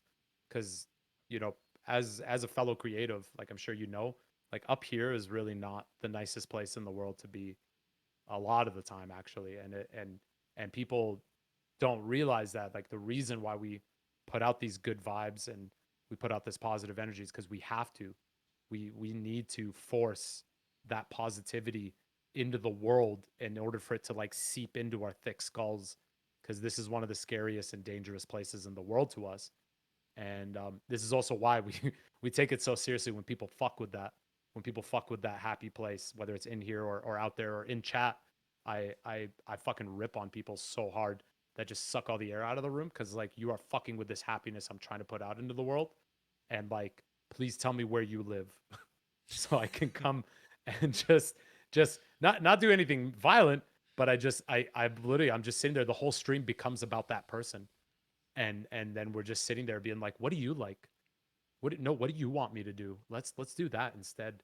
And let's just I can't, because this is no different than when someone comes in to my life or my space and tells me to like this couch would be better here, or you bought the wrong furniture. I don't know, man. Just people that just try to tell you how to live your life. I'm like, I'm sorry, you're fucking with what little happiness I have left. So I'm gonna need to fuck with you back. Otherwise, this is gonna turn hostile. And what it's worth, I I I feel so good, but like I have not had a single incident since 2015. Like my ability to keep my cool in like the worst of situations, dudes pulling guns on me, guys trying to fucking stab me, all this kind of stuff. My ability to just remain calm is the one good skill that's come out of this. And it's nice to see it when other people say it, where they're like, you know, I know what old you would have done in this situation. I'm proud of new you for just being so fucking cool and collected during during this time, you know, and I appreciate you for being that person now. Yeah, That's it's awesome. it's Wow. pretty wild. Yeah, no, that's crazy. That's awesome. I mean, it it I think you're a lot like me, even deeper as in a lot of musicians where like yeah, like music's definitely what's kept us grounded and also help kind of fucking guide us towards the right thing, you know? Like I'm sure I think you're a smart enough dude. You might have been guided in another way, shape, and form, but music is definitely what guided you towards the right path of making better decisions and helping yourself and helping others and all that. So that's really fucking cool to hear. Yeah, man. Good fucking times, bro. Dude, good times. I mean, look at what it's created. You now, dude, like, so, I mean, I can't wait to hear this new project. You're like, what's the next plan for Ravenous? Like, So I have like I pretty much have like an album finished that I'm just sitting on. I'm waiting for some input from the other guys because I like when other people have input. I hate being the guy that just like finishes everything and no one else gets a say. But when people get a say and then they take forever to fucking execute their idea, I start getting a little twitchy. So I'm like, hey, you said you wanted to have some input. I need those fucking ideas right now. Um, so with that, once they get them in and I have that, the difference is now that I have this other project that's going to become my main focus, Ravenous is becoming this like this fun thing that I don't have to be secretive about. So I'm probably going to track the whole album live on Twitch.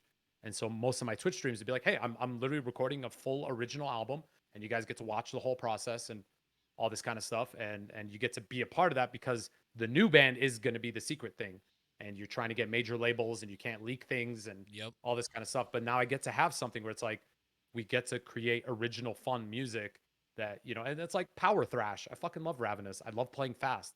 It's what drives me. So I get to do that shit live and on stream and eventually that album will just come out and I don't really give a shit if it does well or not cuz you know, I don't care. It's not my drive anymore that like this is going to be what makes me big. But now that is this other band. And it's having two projects has like taken away the stressors from one and put it onto the other, which is fine because I have that faith in this. I have guys that want to tour, incredible collaborators, incredible songwriters. Like I can't tell you how electric the air feels to me when I talk about this new band. That doesn't change what Ravenous is to me. It's just now I don't have to fucking worry about it, man. I'm gonna write some dumb fucking songs, probably about ravioli or eating too much ravioli or something of the other. And it's gonna kick so much ass. You're gonna be like, fuck, man, this fucking guy singing about pasta. This song rips. I love this shit. Because No, that's the band I get to do that in now. exactly. No, that's pretty awesome now that you get to now take you what you've done is take the pressure off completely. You strived for more as in you wanted to do something else with the band, but it's you know, with every band and every business, it's not just about you. There's other partners involved, there's other entities involved, so it can't always be what you want. So now that you have that pressure off, well, I'm going to be able to take what I wanted to do with this and do it with this other band, and now it's just completely free balling. We get to do whatever we want, have fun, just fucking no holds barred. You know, that's I love that. So, dude, there's so much beautiful things going on in your life right now. I love it. I love every ounce of it. Thanks, man. And I mean, I'm sure someone will leak it, so fuck it, I'll say it. I also just like bought an engagement ring the other day, so this is like the number one thing on my fucking plate right now. So with all the things going on in life, it's just like, man, I'm happy, I'm grateful. I love my fucking community. I love your community because your chat is like one of the funnest chats to be in. Yours and Roops are like the two funnest chats to be in, and just like They're love pretty fucking ridiculous. yeah, just love hanging out with everyone and chatting and all this stuff. But like, it's so cool to have all this kind of stuff in life because in the end, instead of being this dreadful unknown, life is just this like, oh man, I'm so excited. Like, which path am I going to take next? And I'm excited to fucking see what the future holds for the first time in a really long time. And it's just yeah, it's exciting. I'm right there with you, dude. I'm on the same path but different paths of where it's like I'm on this road of this climb of like, we're both I feel on the up of like doing good things for ourselves and doing others, and it's this kind of uncharted waters. We don't know exactly where it's going to take us, but we both know that we're heading somewhere cool.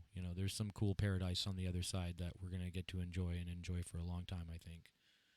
And if not, we get to fucking enjoy the journey with our buds. That's the whole point of being a nice metal bud. This is why I'm like Exactly. stoked with you, man. Even if we both end up old men working in a fucking warehouse, talking about how much our backs hurt, be like, remember that time we did that fucking stream and blah, blah, blah.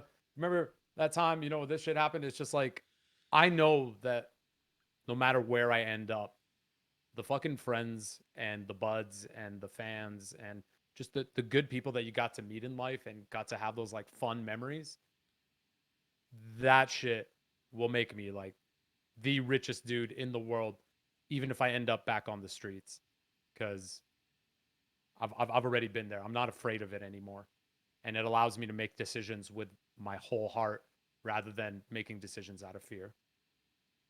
That's awesome. You're finally grounded now. That's what. Oh man, I'm the opposite of ground. I'm fucking unhinged, bro. Let's go. No, you're definitely grounded, man. Like, and especially now that you're focusing on this relationship, that sounds pretty awesome and healthy, and also like not only healthy, but it's so cool that like you're in this relationship that you guys get to share passions with. You guys are both talented singers and get to work with each other and collab and learn from each other, and that's just so cool. So cool. I really dig it. I think a lot of other people dig it too and are really going to be interested in like watching the journey, especially, you doing this album, and then once she moves, and then you guys will be doing more. She might get into streaming. It sounds like there's so much good sounding, like is going to happen. Yeah, man. I'm excited. I love it. I can't help but just be a little boy about it. I'm like, yeah, I'm excited. I hear it. I think we're both very, very fortunate. We're both in really good positions right now. We're in good, healthy relationships where our partners help take care of us and we take care of them. And then we got these amazing communities where we do our best to take care of them and entertain them. And they do an amazing job of taking care of us, making sure that we're whatever, have company or have food or whatever, our communities do a lot for us. So that's pretty fucking awesome. It's really, really cool. Hell yeah, dude. Hell yeah, brother. Hell yeah, brother. Well, I don't know about you. I've had to piss for like the last 20 minutes. Me too. All right, you good? Should we put on a song and take a piss break? Yeah, I was gonna say. I mean, I don't know how much time you got left.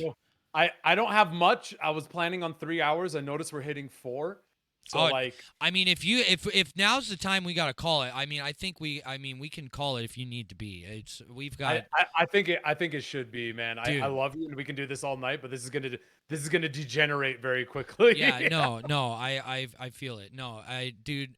This has been a fucking amazing conversation, and I just got to thank you for coming on and talking with me and sharing not only so much insight with me, but with everyone, and just getting very, very personal too, like very, truly, truly awesome. Like I fucking mega appreciate it, dude. Thank you so much, dude.